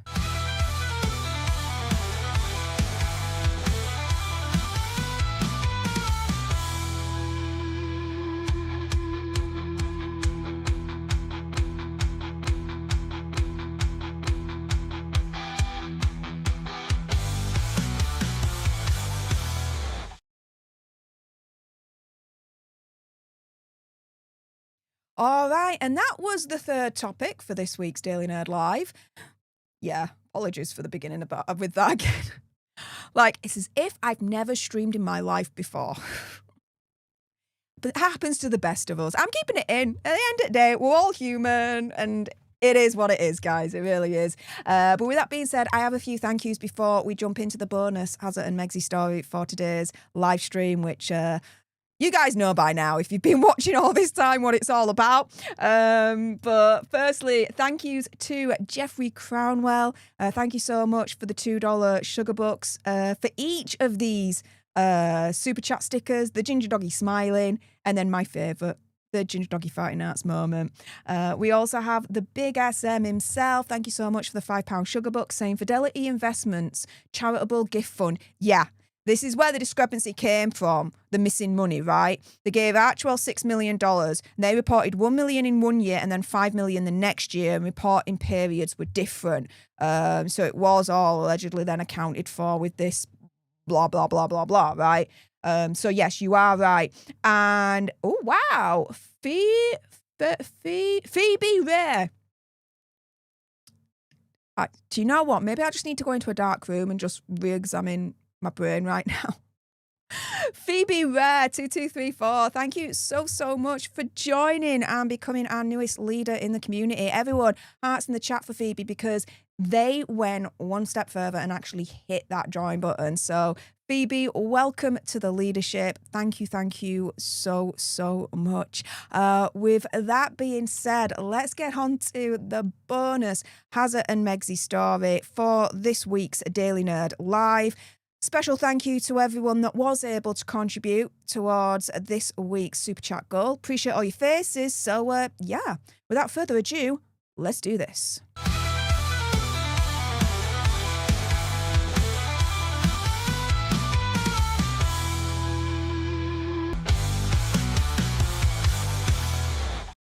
Hey up everyone, it's me, Stef The Alter Nerd, your nerdy alternative, and welcome to the Dose of the Daily Nerd, where I break down the royal news and gossip of the day that's pretty much caught me eye. And oh my goodness, yeah, let's jump into this madness, shall we? The real reason Meghan Markle's Netflix show, With Love Meghan, has been cancelled. I think this is the story that Megzy may not want you to know. So this has been reported by Radar Online. Again, they're claiming it as their exclusive. Radar reveals the brutal reason Meghan Markle's With Love show will never return to Netflix. And so apparently sources are saying that Megsy's reeling with mounting humiliation over the backlash to her series With Love Meghan, with insiders claiming the criticism and poor performance have become too much for her to endure. And despite speculation about another season after the Christmas special, sources now say the series is effectively over, dead, done, kaput, because of disappointing viewing figures and relentless scrutiny. And so one industry insider said, quote, "There's no plan to bring it back as an ongoing series. While there's been some loose discussion about the possibility of an occasional holiday-themed content, those talks have gone nowhere, and there is nothing concrete or actively in development at this stage." And I'm not surprised. Why? Because reports have come out that her With Love Megzy Christmas special didn't even make the top 1,000 watch shows in that period for Netflix. Yeah, it got worse for her. And guess what? I didn't watch it. I didn't watch season 1 part 2 either. It was enough for me to watch season 1 part 1 as far as I'm concerned. That was enough. I didn't want to lose any more brain cells. Let's put it that way. I didn't watch it, the Christmas special. It looks like a lot of you guys didn't either. It's got to be bad for Megsy, right? And so another source said, the concept itself is not being abandoned, but the format is now changing. Saying, quote, Meghan is still expected to share cooking, entertainment and lifestyle ideas, but in a much more contained way. Instead of a full TV series, the focus will likely shift to short, tightly managed content on her own social channels, where she has greater control and far less exposure to criticism. Another source says the viewing figures' internal rankings hit her very hard. Watching the show sink so low in the data was deeply embarrassing for her. And when that was combined with the relentless wave of online negativity, it became emotionally exhausting and extremely difficult for her to cope with. So she's decided to park it for now. And this is the thing, right? I've always said this, and I'll always continue to say this. Whatever Megsy tries to do, whatever Megsy tries to launch, it is destined to fail. Because she's got a likability, trustability, and relatability problem. People don't like, trust, and relate to her, then people are not going to like, trust, and relate to what she's trying to sell in the first place, or what she's trying to provide in the first place, right? Including this show. People didn't tune into it. Why? Because it was unrelatable, people don't like her, and they don't trust her. As far as I'm concerned. I know I didn't tune into it, because I don't like, relate, and trust her. Let's put it this way. Is Megsy one of the most popular members of the royal family? No, she's not. So she's not likeable. Is she one of the most relatable, well-known people in the universe? No, she's not. Because from the criticisms from season 1, part 1, that I covered at the time, part of the criticism wasn't what she was showing wasn't relatable in the first place. In other words, setting up these elaborate children's parties, this, that, and the other, the criticism was, hang on a minute, which everyday parent has the time to do all that? So, not relatable. And the trustability situation? Well, let's put it this way. If people trusted her advice and what she has to say about lifestyle, cooking, entertaining, this, that, and the other, then people would tune in to hear her in the first place and see what she's got to say. The fact that they didn't do that, the fact that her Christmas special didn't even break the top 1,000 for Netflix in terms of viewings, shows one thing. People are turned off. They don't want to hear what she's got to say or her advice because they don't trust her. Why hear from someone that you don't trust? Why tune in to someone that you don't trust? See where I'm coming from there? And so the same source, right, is going on to say that Megsy had hoped this series would reposition her as a relatable lifestyle figure rather than a polarising public personality. And so a separate source said that the numbers were only part of the issue, adding, this is not simply a metrics problem. The sheer volume of ridicule and hostile commentary has left her feeling exposed and deeply uncomfortable. Meghan invested a great deal of herself in the project, so the harsh reaction has been personally wounding and difficult to shake. Meghan hoped the show would be received as something gentle and reassuring, a project people would welcome into their homes. Instead, each new episode seemed to trigger another surge of criticism, and over time, that relentless response has taken a real toll on her. A source also said that those around Meghan believe it's time to move on, saying, quote, there's a growing feeling that this phase has simply reached its natural end. People close to Meghan are urging her to change direction and focus on something new, rather than reopening herself to the same cycle of criticism all over again. Another source saying the embarrassment has steadily built over time, and she's now reached a stage where safeguarding her emotional well-being feels far more important than forcing herself to produce another season and endure the same level of public scrutiny again. So, this is another problem that Megsy's got when it comes to all of this. And again, it was another criticism that was levelled at her right at the beginning, which is she's all of a sudden come into the lifestyle space, the lifestyle arena, and was like, trust me, bro. I know what I'm doing. Buy my shiz from as ever and watch me show. No. It doesn't work like that. You got to prove yourself first. Prove that you are a subject matter expert in the arena that you're trying to enter into. In this case, the lifestyle arena. At that point, then build up on that and build your brand further. It's what everyone else did. Gwyneth Paltrow, Martha Stewart, to name a few. Megsy, she just walked into the lifestyle arena, was like, trust me, bro, I'm a duchess. I know what I'm on about here. Here's a show, watch it. Here's my brand, buy from it. Hang on a minute, where are your credentials? Where's the foundation that these projects are then supposed to jump from? What I'm trying to say is, you can't just, out of the blue, turn around and say, you have a subject matter expert in so-and-so. Trust me, bro. And then proceed to give advice, this, that, and the other.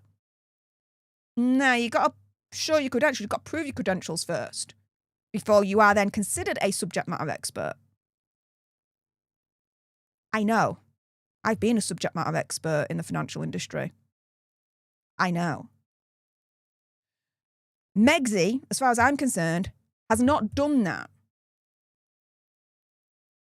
And so she can't be surprised that this whole venture has failed. Just based on that alone. The other thing as well is, how can she be so surprised about the backlash that she's getting? And I'll say it like this. And I'll use me as an example. So, I, for want of a better phrase, am a public figure on the internet, okay? I'm not like famous or anything like that. Don't get me wrong. I'm not being an ego, massive head person here, right? But I am a little bit known. What I'm trying to say is this. I've put myself out there, right? I've put myself out here on the internet to you guys. And I provide you with content. I provide you with information that's out there, my opinion, conspiracy theories, whatevers. By doing this, I have to come to a realization and an acceptance of this notion. Some people are going to like me and some people aren't. And that's it. And if you can't handle the people that don't like you, then don't even bother in the first place. Don't even bother. If you can't handle the criticism, if you can't handle people not liking you, then don't even start. Don't even go there, right? Same with Megsy. She should have known that her series was going to have some supporters, but wasn't going to be liked either. She can't handle the notion that what she provides out there is not going to be liked by a certain population, let's say. Don't even bother putting it out there in the first place, because you're not mentally ready. Do you see where I'm coming from there?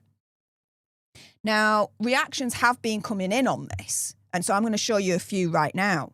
So this one from Daily Mail, just proving what I said earlier on. Megsy's second series of a show and the Christmas special failed to enter Netflix Top 1000 after they were both panned by critics. Maria Montessori on X. Meghan Markle's Netflix show was a disaster. Everyone is fed up of her bullshit. And this was an article from The Express that Maria was sharing on X there. And here's the last one from Radar Online. Nobody's watching. Nobody's watching. As Megsy failed to break the streamer's top 1,000 most watched list. Nobody's watching. And this is the thing, again, I'll use myself as an example. More than happy to do so. When I provide content, whether it's pre-recorded videos or live streams, I know that sometimes they're going to be watched by a lot of people and other times not as many. That's okay. That is just the ebb and flow of what I do, right, here on this platform. And I'm at peace with that. I accept that. The way I see it is, let's say, quote unquote, bad days, right, where the views aren't that good in comparison. I still see the silver lining, which is even on the channel's bad days, there's some content creators out there that would kill for those figures. You see where I'm coming from there? So I'll always see the silver lining no matter what. Megsy, not so much, it seems. It has to be all or nothing, it seems, with her. It has to be. Everyone has to like her stuff no matter what. Otherwise, oof, she's a victim. Opinion, conspiracy theory, whatevs. With that being said, those watching live, again, stay exactly where you are. I'm not done with you guys yet. Next up is Hootbox time. Yeah, what is that, you may ask? Well, stay tuned. But if you haven't done so already, do make sure you subscribe to join our Alter Nerd tribe here on YouTube. If you're watching on X, make sure you're following me at Stef Alter Nerd for more misadventures of the gruesome twosome. Like, share, comment down below your opinion, conspiracy theories, whatevers. What do you think is the reason that Megsy's series allegedly has now been cancelled by Netflix? I think it's poor viewing figures. And Netflix is done. What do you guys think? If you're watching on the replay, let me know in the comments down below. Again, those watching live, stay exactly where you are. But those on the replay, thank you so much for tuning in. I appreciate all your faces. And until the next time, you guys, laters.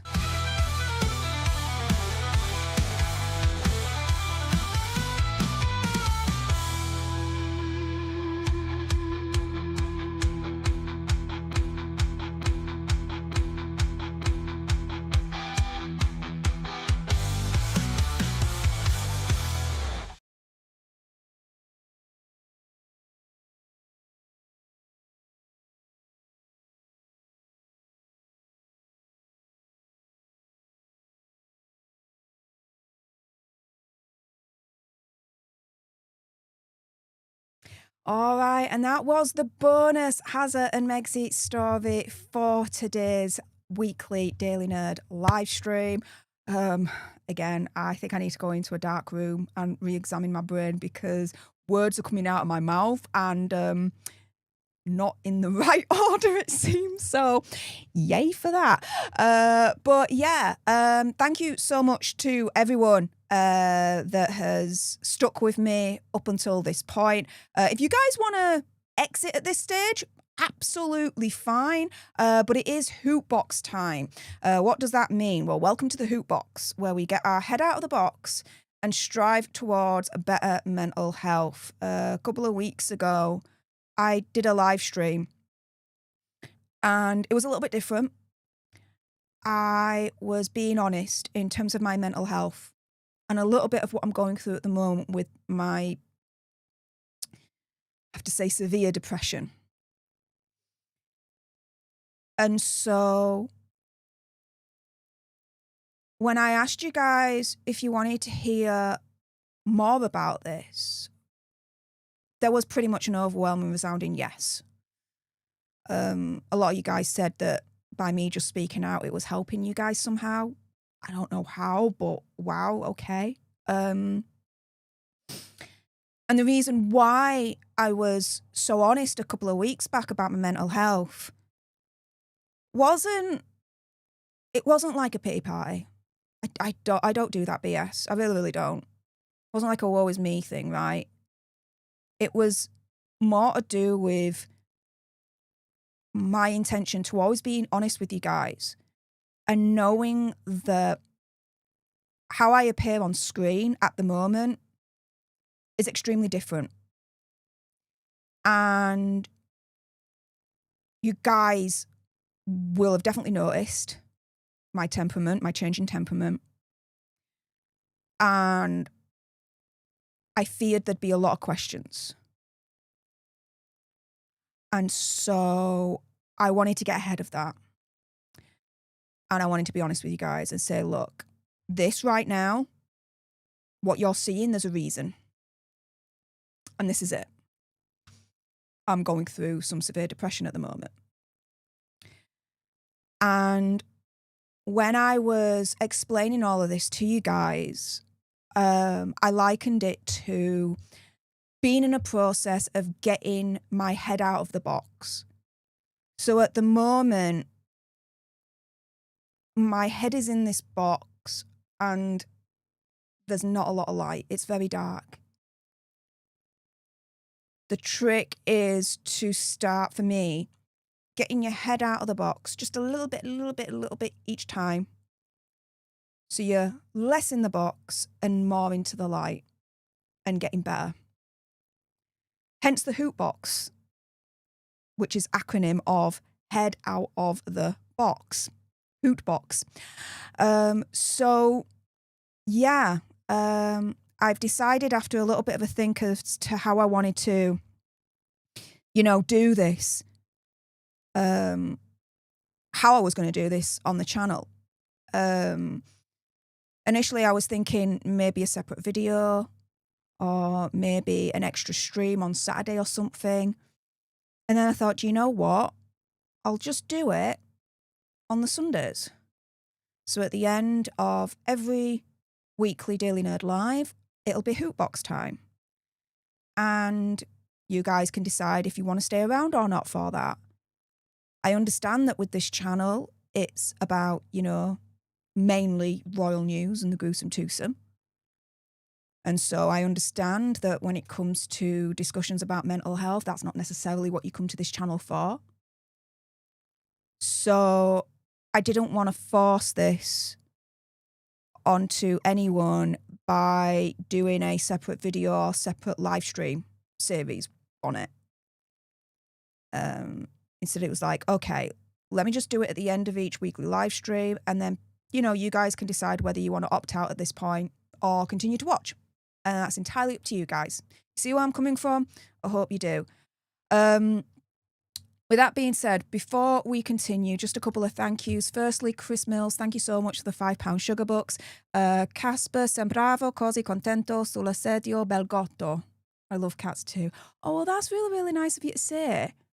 I think you're saying something like that Casper looked really happy in the chair. Beautiful, beautiful cat. It's really, really, really beautiful. I presume you were saying bel gatto instead of bel gotto, because gotto is glass.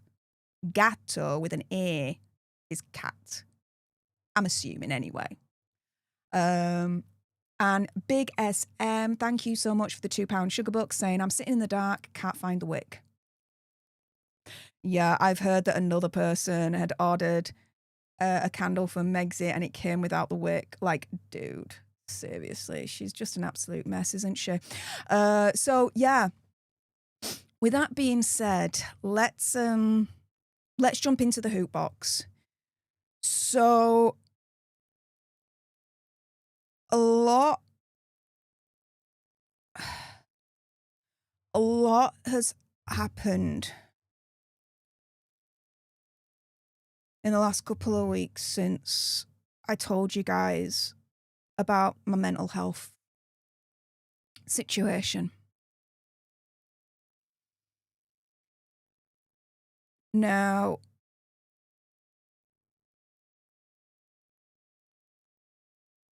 some of it at the moment, I will continue to keep to myself for now until I'm ready.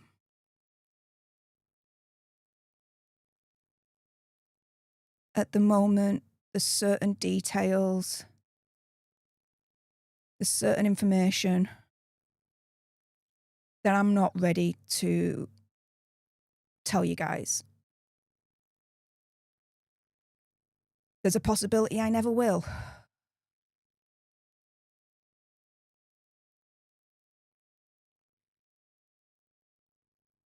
And I'm being honest with you on that. And there's a range of reasons as to why, that again, I can't delve into, but know that the things that I'm not telling you, there's a damn good freaking reason as to why.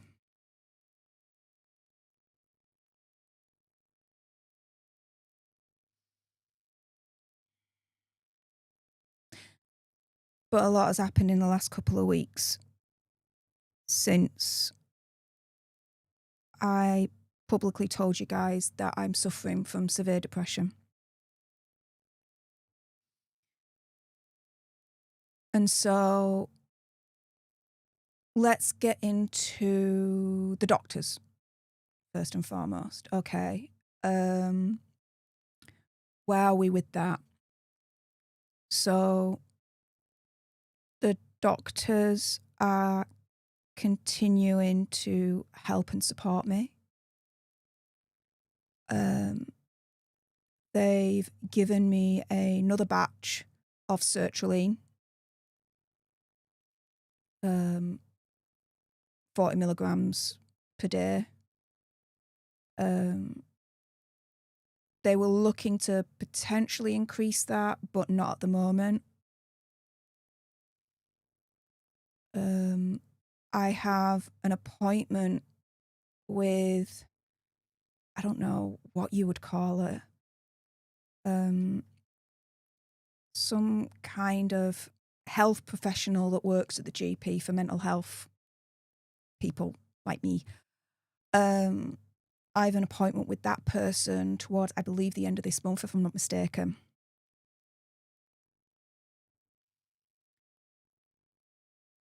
And so from the doctor's side of things, the support is ongoing. And more help is being organised and more help is on its way,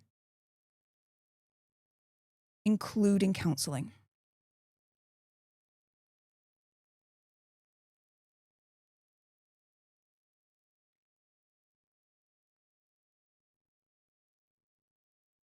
Casper is a big, massive change in the last couple of weeks. This time last week, I got him. This time last week, I adopted him. And this time last week, he was getting used to his new home. And he was a little bit of a scaredy cat. He was like hiding underneath any crevice he could find, really. But it was only for the day. By Monday this week, he started to kind of come out a little bit. He started to come near me, allow me to give him more strokes and more care and more love. And he's got to the point where I think, you know, we're bonding. We are really bonding. As I said earlier on in this live stream, when I was setting all the stories up and, you know, finalising things downstairs in the living room, he was literally like,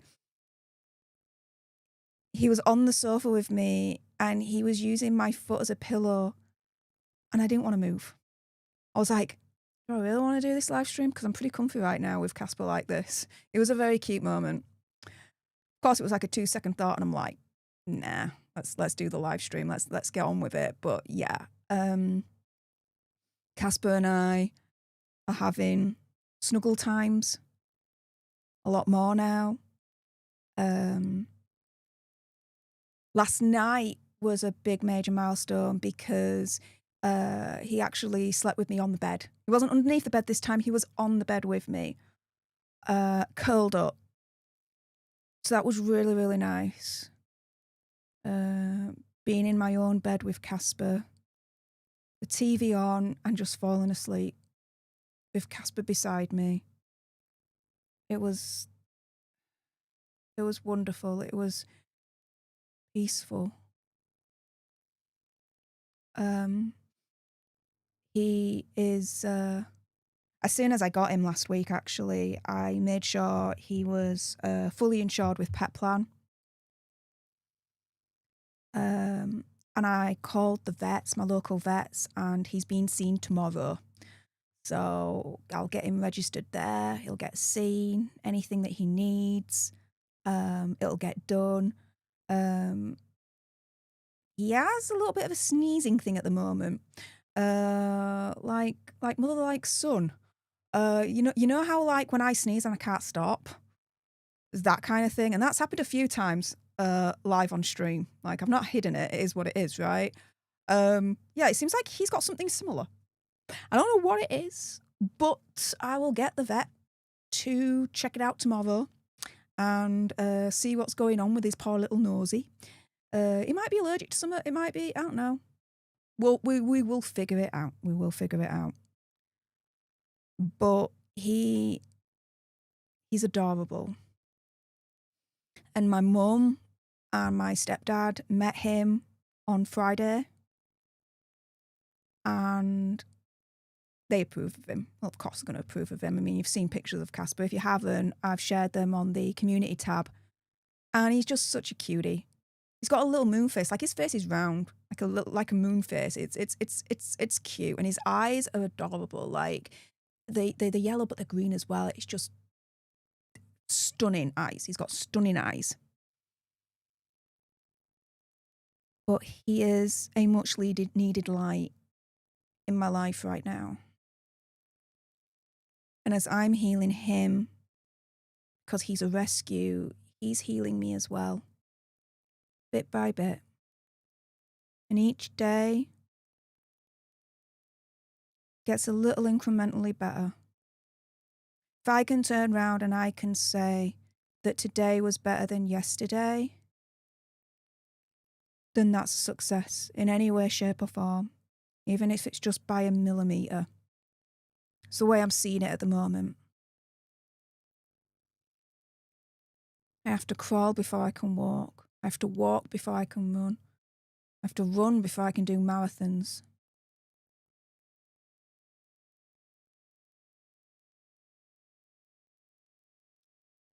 I'm still having trouble with sleeping.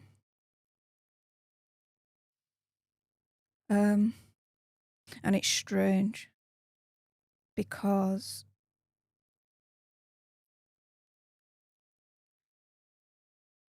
I'm having nightmares.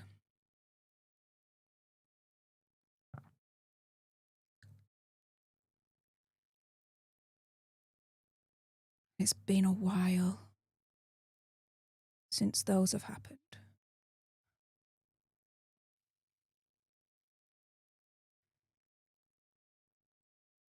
But then in the morning, when I wake up, I don't want to get out of bed. Stay in bed. Just want to be curled up underneath the covers. I wanted to go out yesterday.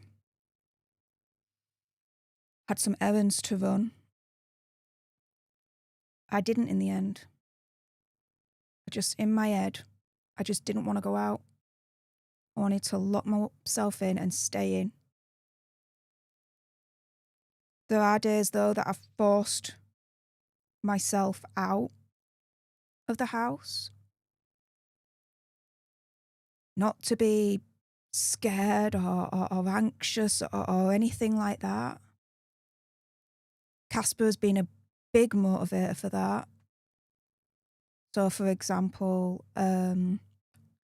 Casper on his first night here, there was a little accident. But I didn't have the foresight to get specific cleaning products for cat accidents, let's put it that way. I thought it'd be enough with this Vanish kind of thing that I've got, but it wasn't. And so that gave me the impetus to go out and get what was needed for Casper in that scenario.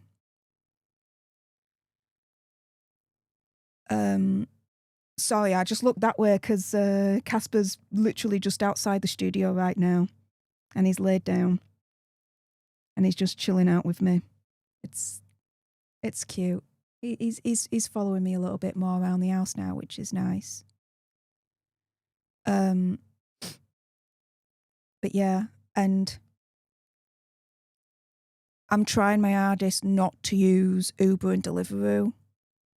So, for example, if I need to get something from the supermarket, I'm trying to think, okay, go out and get it. Don't stay in and just get it brought to you. You've got to go out. You've got to get it. So that's what I've been trying to do as well. And some days I can do that. And then there's other days that I can't.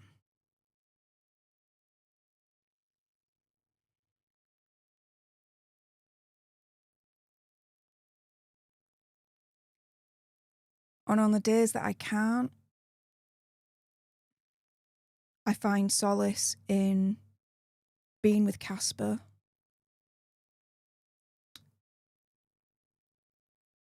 watching TV, which at the moment I'm rewatching Buffy.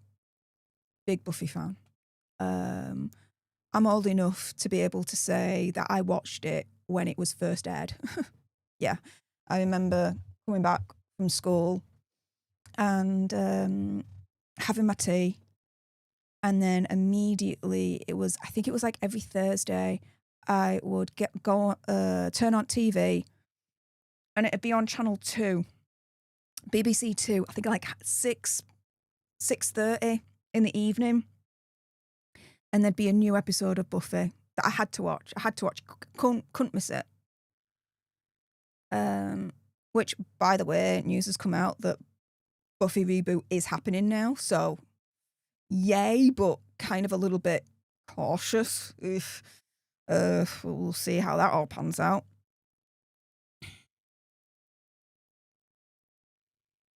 But yeah, on the days that I can't go out, I have Casper, I have Buffy, and I still have Animal Crossing.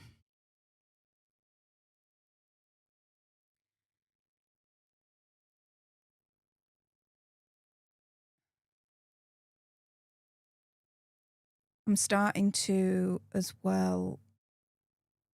You see, what a lot of you guys may not know or understand is that when I'm offline, when I'm not recording videos or live streaming, I'm still working. The majority of the day, right, I'm working. I've got 3 channels to take care of. I've got this one, I've got Political Nerds, and I've got Gaming Nerds as well. And Gaming Nerds, there's a lot going on in the background at the moment with that, in terms of plans to relaunch that channel and deciding on what I want to do next with that. Hint, I think it's going to strongly have something to do with Animal Crossing, and put it that way to you. Anywho, and so whereas before, it was easier to, whilst I'm working, whilst I'm doing my research and, on the laptop, this, that, and the other downstairs, just order something in from like Uber Eats or Deliveroo and eat whilst I'm working. I'm trying to make more of a concerted effort to go back to my roots and cook. Do my pasta, do my lasagnas, do my special fried rice, my noodles, and, all that lot. Kind of like thinking about it this way, that cooking for yourself is another form of self-care. It's the way I'm seeing it.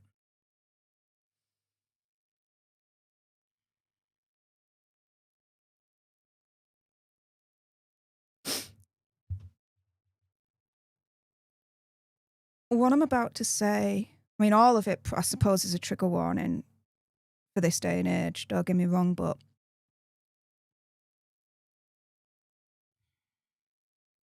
what I'm about to say, I'm going to preface with this.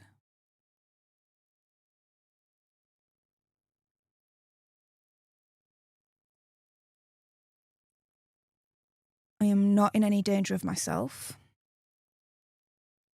at all.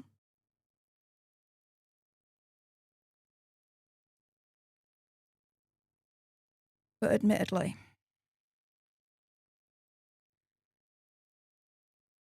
there was one moment in the last couple of weeks. I was at the supermarket and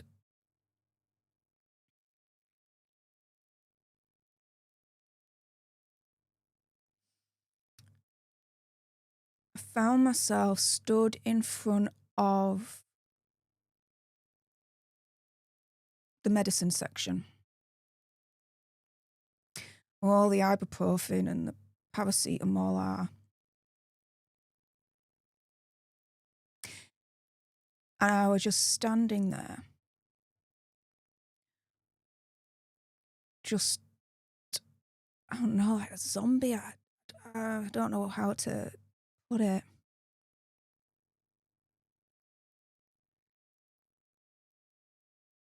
But I was just stood there, looking at all of that, thinking, would one box be enough?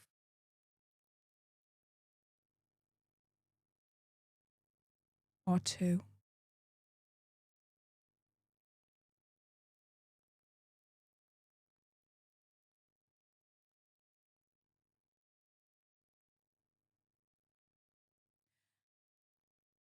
I am ashamed of myself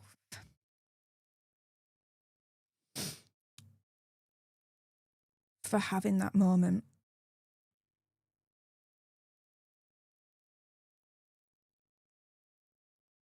Because I know I'm stronger than that.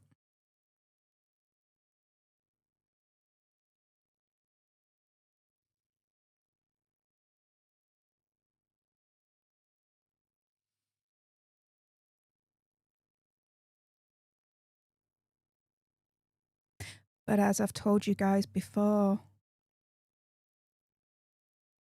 with the trauma that's happened to me in the past, I have had those thoughts in the past. Now again, I preface this with, I'm not in danger of myself.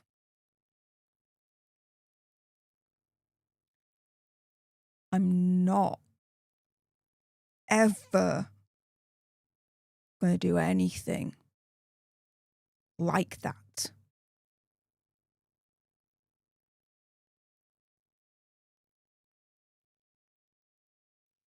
My life is worth more than that. I have Casper now. I have a reason to live, not only just because of me, but Casper and my family and my friends and you guys, this community, channels.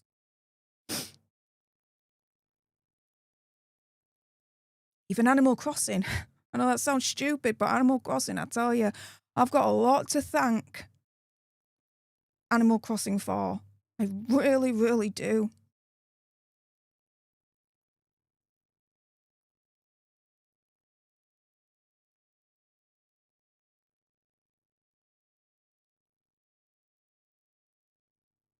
Am I out of the woods? No.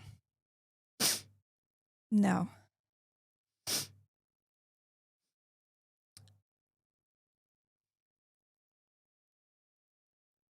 I'm clearly not. Right?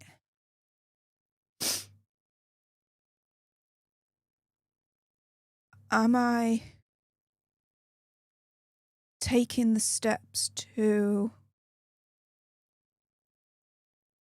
get out of these woods? Yes. I am.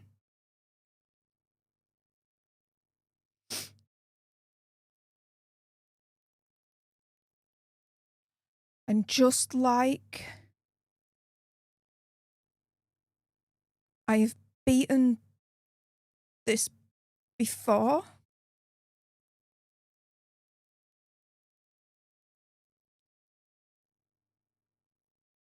I will beat this again.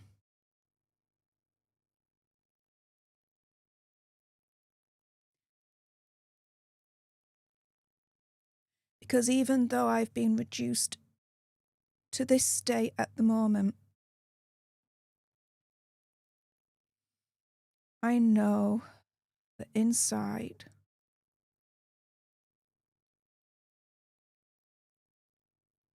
I am strong. I am powerful. And I will get my confidence back. And I will get all my happiness back. No matter what it takes. No matter what I have to do. No matter what I have to go through. No matter what I have to say.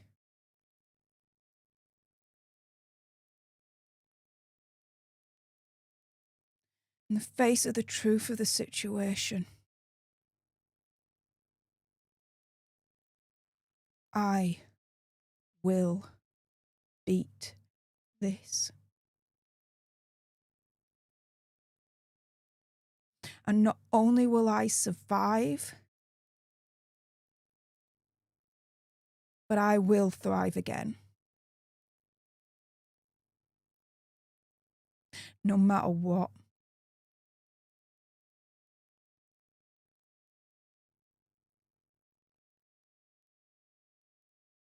Because there is a determination and a strength inside of me that I have had to learn and develop from when I was a little girl. That has always stayed with me.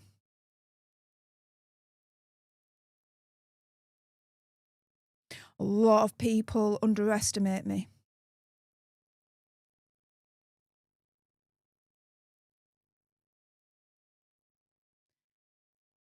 Underestimate me at your peril.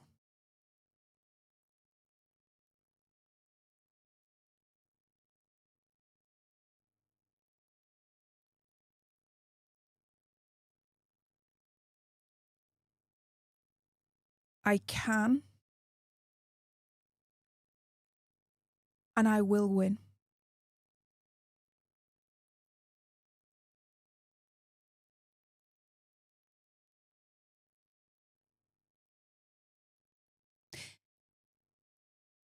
Because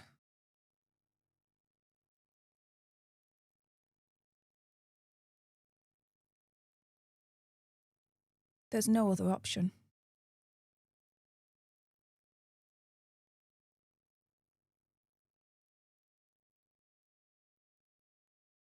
And there's no other outcome. It is inevitable. I will beat this. And I will win. It is inevitable.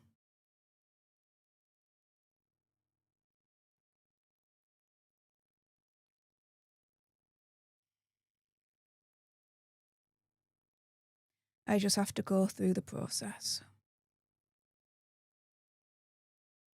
And if there's one good thing I'm definitely good at, it's following a process.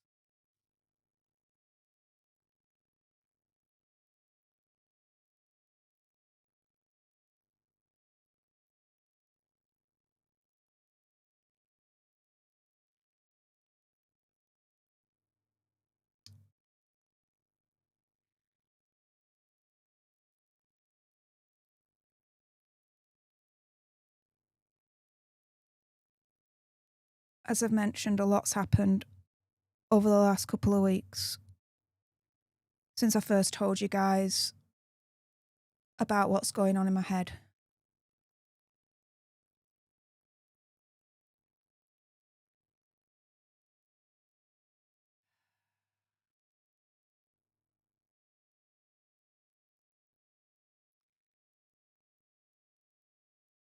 Another thing that's happened in my life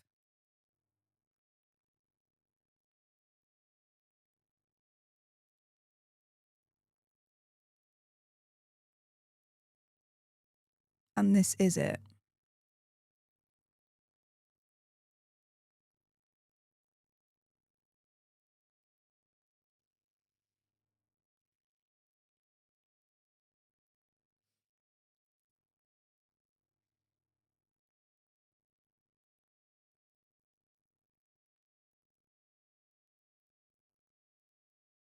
I have ended it with Mr. Fox.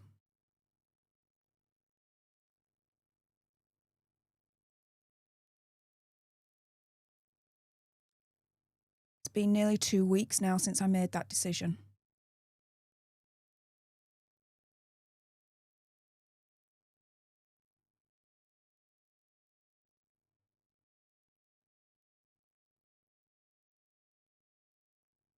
I'm not going to go in the ins and outs of it.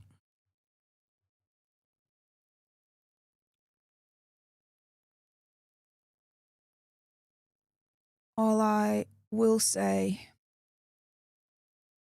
is that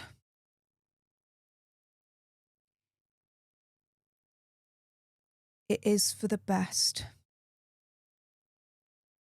for me.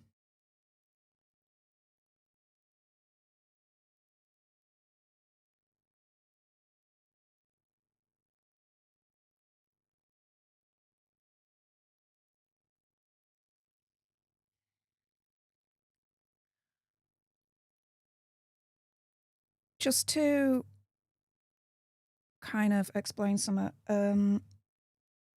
for those that are watching live on the replay, whatever, right? I'm sorry that there's a few like silent moments as I'm going through this, but as I did before and I'm doing it again here, I don't have any notes in front of me. This is literally from my head to my gob, to your ears. And I wanted to do it this way so that I can be as authentic as possible talking about something like this.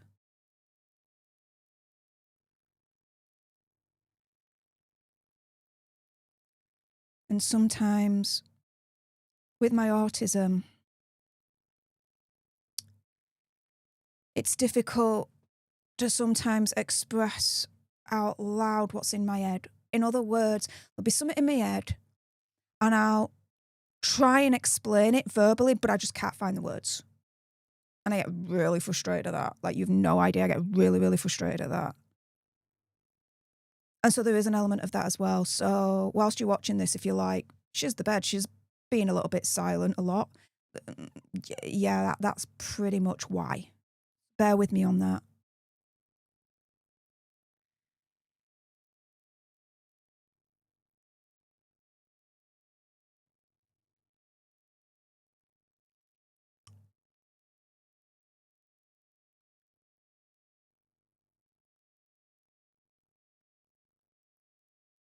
I will say that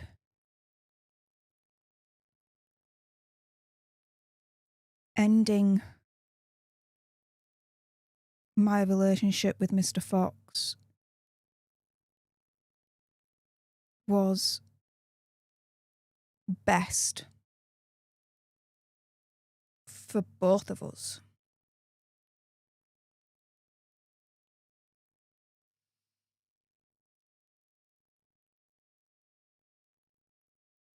And that's as far as I'll go on that.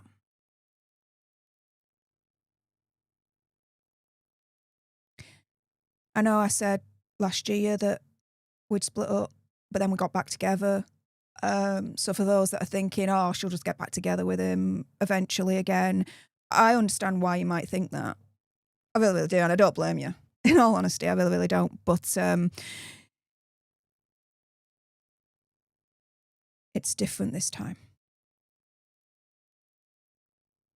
It's different this time.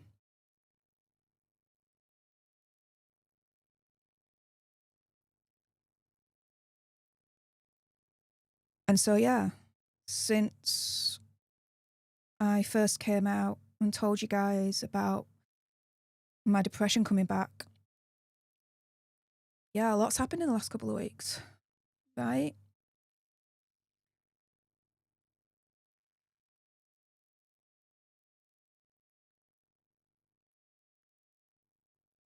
Don't be sad for me. I'm on to new adventures. New adventures are out there for me. I just have to take the time to recover mentally. For me then to be able to be conducive enough to accept new adventures into my life. At the moment, I'm not ready, and that's okay. I have to work on me first. I have to remember how to care for me and get back to that.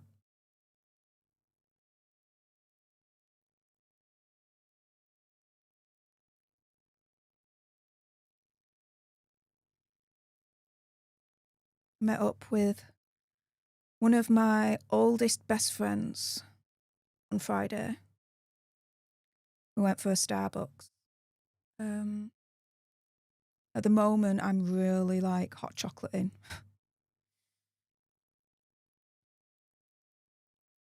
I'm eating, not as well as,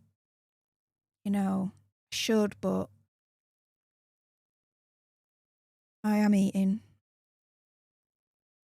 But hot chocolate's a thing at the moment. Anywho, I met up with one of my oldest, bestest friends on Friday. Hadn't seen her for a while. And as I said before, when I get in this state, I isolate myself from my friends and family because I don't want them to see me like this. When I get through it and get back to being my normal, usual, happy-go-lucky kind of self, and that's it, right? And then tell them afterwards, yep, there was a problem, but it's sorted now, so you don't have to worry. The only reason why they know this time is because of YouTube. Like I said, all you have to do is just take one look at my videos at the moment, my live stream, and just know something's wrong, that I'm not my usual self. So again, just like you guys, I had to get ahead of it and tell my friends and family as well my current mental state.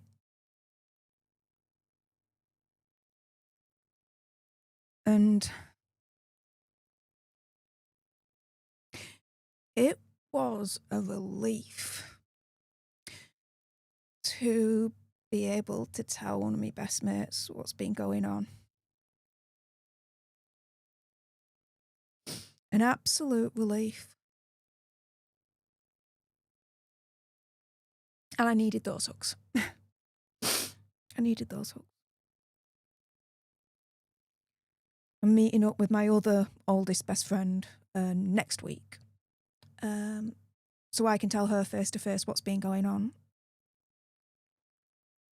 And then that'll be it.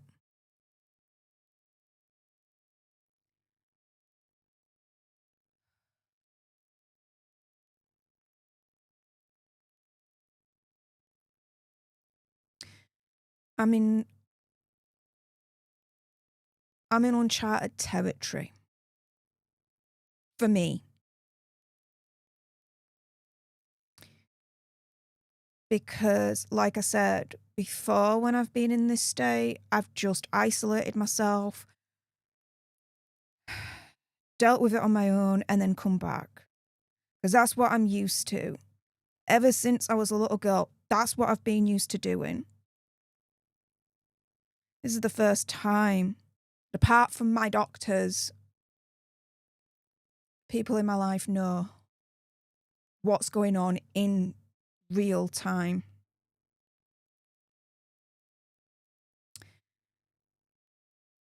And that's a little scary for me.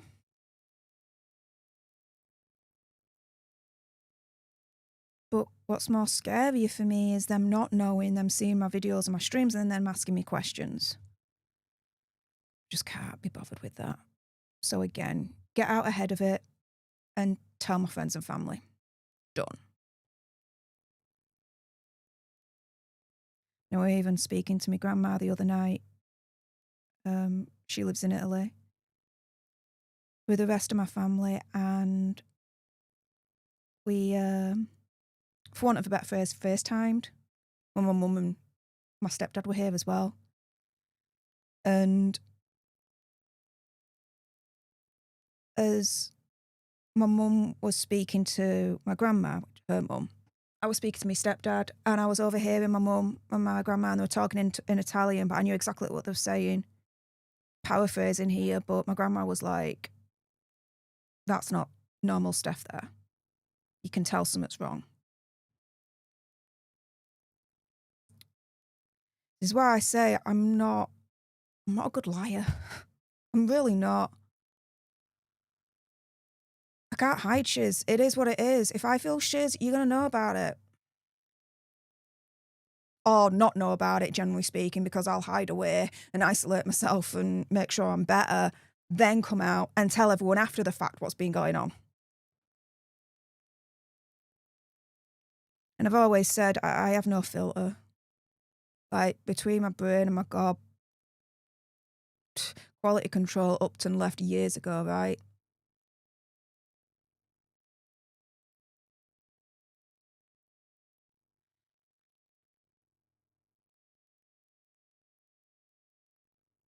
And so, even though I'm in this process, it's not all doom and gloom. I am, continuing on my way to get my head out of the box. And what have I done so far to do that? Well, I'm continuing to see my GP and review my medication. I'm continuing to take my antidepressants. I've got Casper. I've made changes in my life that's more of a positive rather than a negative. I'm trying to get into self-care more, cooking for myself, that kind of thing. I'm trying to get out more, trying to get over that anxiety, that fear. If I need something from the supermarket, I go get it and not order it in. Sometimes I'm able to do that and sometimes I really can't. But that's okay. Because I'm trying, and that's the main thing.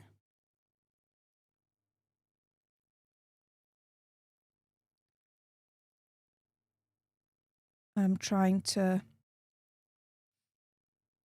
find and partake in things that I still enjoy doing. I'm not giving up on my channels. I love this job. I love what I do. It's not going anywhere. I'm getting back into Buffy, rediscovering, my love for that series. And continuing with Animal Crossing, because that's given me a lot of, joy. And I think I've mentioned him before, but, Casper.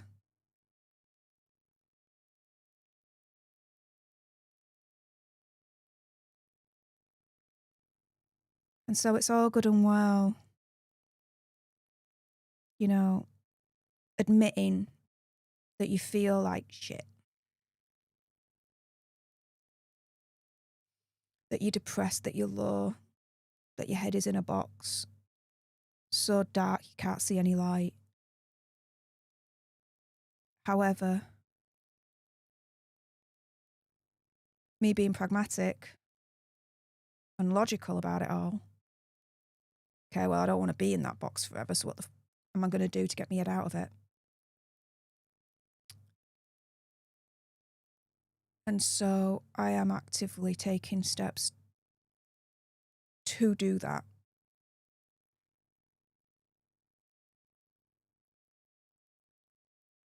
sometimes I'm all right doing that. And sometimes it's difficult. Still have good and bad days. I know I do. But as long as I can say that today was better than yesterday, then I've won that day.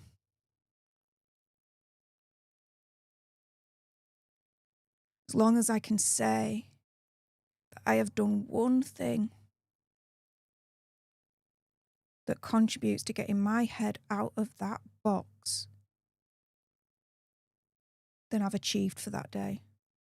No matter how small. No matter how small. Guys, just getting out of bed is an achievement right now. It really is. It really is. Guys, I was in bed today until 3 o'clock in the afternoon.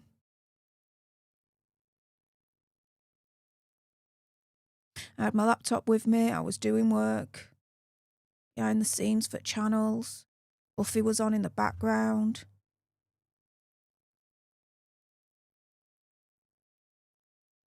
And yeah, it took me a while, but I achieved today. And I got out. Furthermore, I achieved today. Made myself a pizza. I didn't order in. Okay, all I did was put a pizza in the oven and heated it. And then after 20 minutes, like, you know, it was cooked. But, you know, that's a big thing right now to do. And the best achievement today is not only Casper, of course, but being here on this stream right now.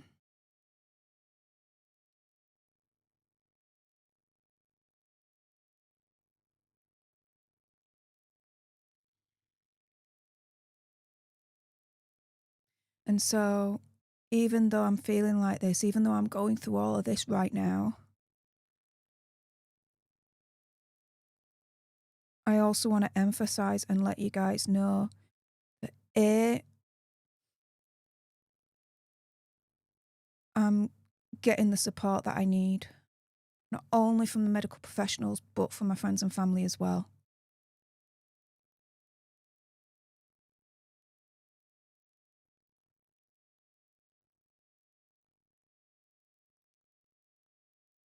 But B, I want you to know that even though I am feeling like this, there is hope. And I feel that hope. Because every day I am making small little achievements. And I count every single one of them. Because those small little achievements, even if they're just a millimetre, they're big, they're important. And I know that.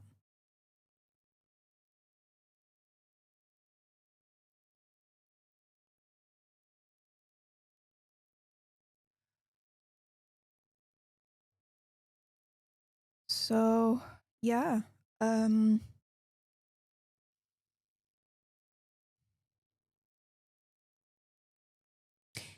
Being open like this with you guys, it makes me feel more comfortable in some strange way to continue to do my videos and do my live streams, because I can just be comfortable as ever, just being myself.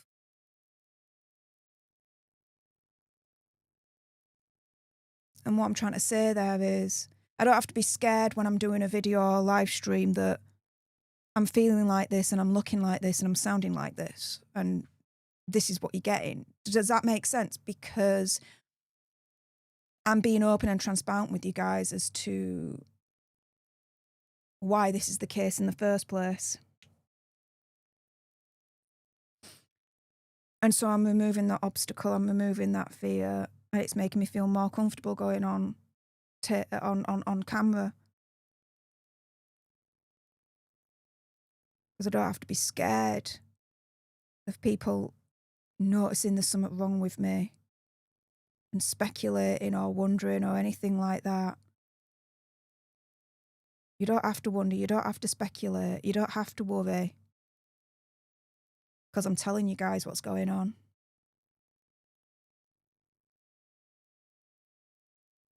And that's half the battle. Talking about it. The other half of the battle, though, is actually doing something about it.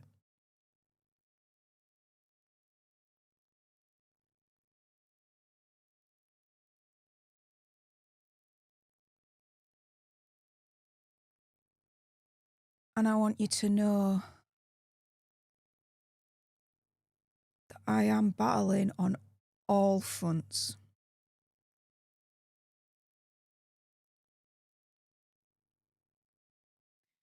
Failure is not and never is an option.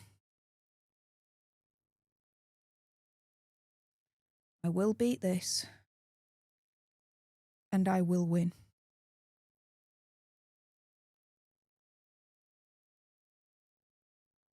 And I can say that today was better than yesterday.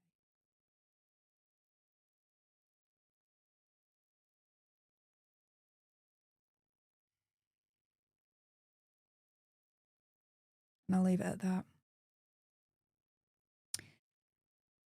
Because I've got a Casper just outside the studio. He's very I think it's because there's a lot of, I don't know, stuff in here, which I can understand, you know. But I think he's a little bit wary coming in here at the moment. He doesn't know what to make of this room. I mean, understandably, it is very much a unique room. It's not a room that everyone has in their homes. I'm very, very lucky and fortunate to have this caliber of a studio in my home. I really, really am. And so I can imagine this isn't a room that Casper has seen before. So yeah, he's a little tentative coming in at the moment, but he'll get used to it. And I've actually been thinking of getting like a little like cat bed here so that he can come up here and chill with me whilst I'm recording a video or doing a live stream. Might not happen for a while, but it's something that I'm thinking of doing. Really, really is. Anywho, on that bombshell, I've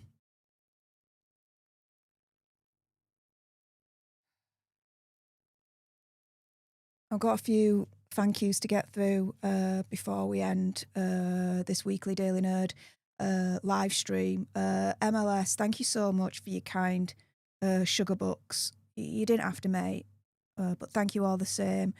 $9.99 sugar bucks and a $19.99 sugar bucks, which, by the way, it's all going towards kitty treats for Casper. So yeah, it'll be another impetus for me to go out next week to meet local independent pet store and get some more kitty treats for Casper. That's helping me a little. MLS says, I missed Stef when I was in London. Yeah. Yeah, it can be a bit difficult getting down to London from where I'm at. Just the logistics of it, really, in the grand scheme of things. But yeah, hopefully next time you're in the UK, we'll get something sorted, mate. And He's also saying it's okay. Wendy goes through guys like once a month. I don't know what you mean by that, but okay. Right. Might drop Lisa. Thank you so much for your continued support, mate. Saying I couldn't survive without sertraline. Been on the highest dose for years now, 200 milligrams daily. Yeah, I've been on sertraline in the past. Donkey years ago. Like, we're talking past. We're talking teenager years. But no, my GP has saw it fit me to be on fluoxetine, so fair enough. I just kind of, where the GP's pointing at the moment, I'm just going there.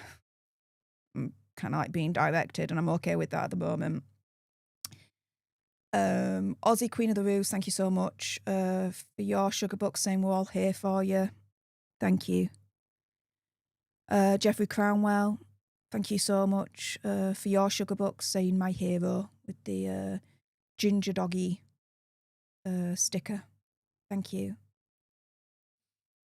I don't see myself as that. Never seen myself as that. At heart, I'm just a gobby lass that just says what's on her mind, and that's it. Is what it is. Don't sugarcoat anything, and just gets on with life as best as possible. At the moment, admittedly, yes, I am struggling, but that's why I am getting the help. Not only people helping me, but me helping myself as well. Can't have one without the other. For me, you just can't.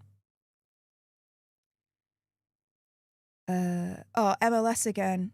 Thank you so much for your sugar book, saying I'll challenge Stef to a weekly running total. Oh my goodness. Not yet. Yes, I did get into running a little bit over the last couple of years. I did that Manchester half marathon for charity about a year and a half ago, which was interesting. I was interested doing that half marathon. But I find that I'm preferring cycling more to running. But we'll see where my head's at in the next couple of months. And Sinister Girls, welcome to Leadership. Thank you so much for joining. Appreciate it. Everyone say A up to our newest leader, Sinister Girls, in the chat. Appreciate your face with that. But yeah, with that being said, that's the end of everything for this week's stream. Thank you so much to everyone that's tuned in, to everyone that's kept me company in the live chat, to everyone that stayed right to the end. I appreciate you all. Thank you so much to all your comments in the live chat. Special thank you to those that were able to send me some sugar books my way, for some kitty treats for Casper. Appreciate you all. Thank you so much to everyone that's watched as well on X. Appreciate you guys as well. Thank you. Thank you for all your care and your compassion and your kindness as I'm going through this journey and getting my head out of the box. I'll continue to update you guys. But like I said, today was better than yesterday, so that's good. That's good. Thank you so much to everyone that's hit that like button. 881 of you, as I'm looking at YouTube Studio at the moment. Oh, that just jumped up to 883 of you. Thank you for liking this stream. Appreciate that. And thank you to everyone that's hit that subscribe button for this channel today. Looking at this, oh my goodness. 135,098 alter nerds in the community. We're just 2 away from 135,100. So thank you so much to everyone that's newly joined our alter nerd community. Thanks as well to Miami Mary Lou, who's just become a leader in the community. Everyone say A up to our newest leaders, Sinister Girls and Miami Mary Lou. Appreciate you both. Thank you so much. As I've said before, the leader-only streams will be returning. Just please be patient with me whilst I'm getting my head out of the box. But they will come back. Because I liked them. I liked speaking to you guys face-to-face, more one-on-one. I was having a lot of fun with that. So they will return.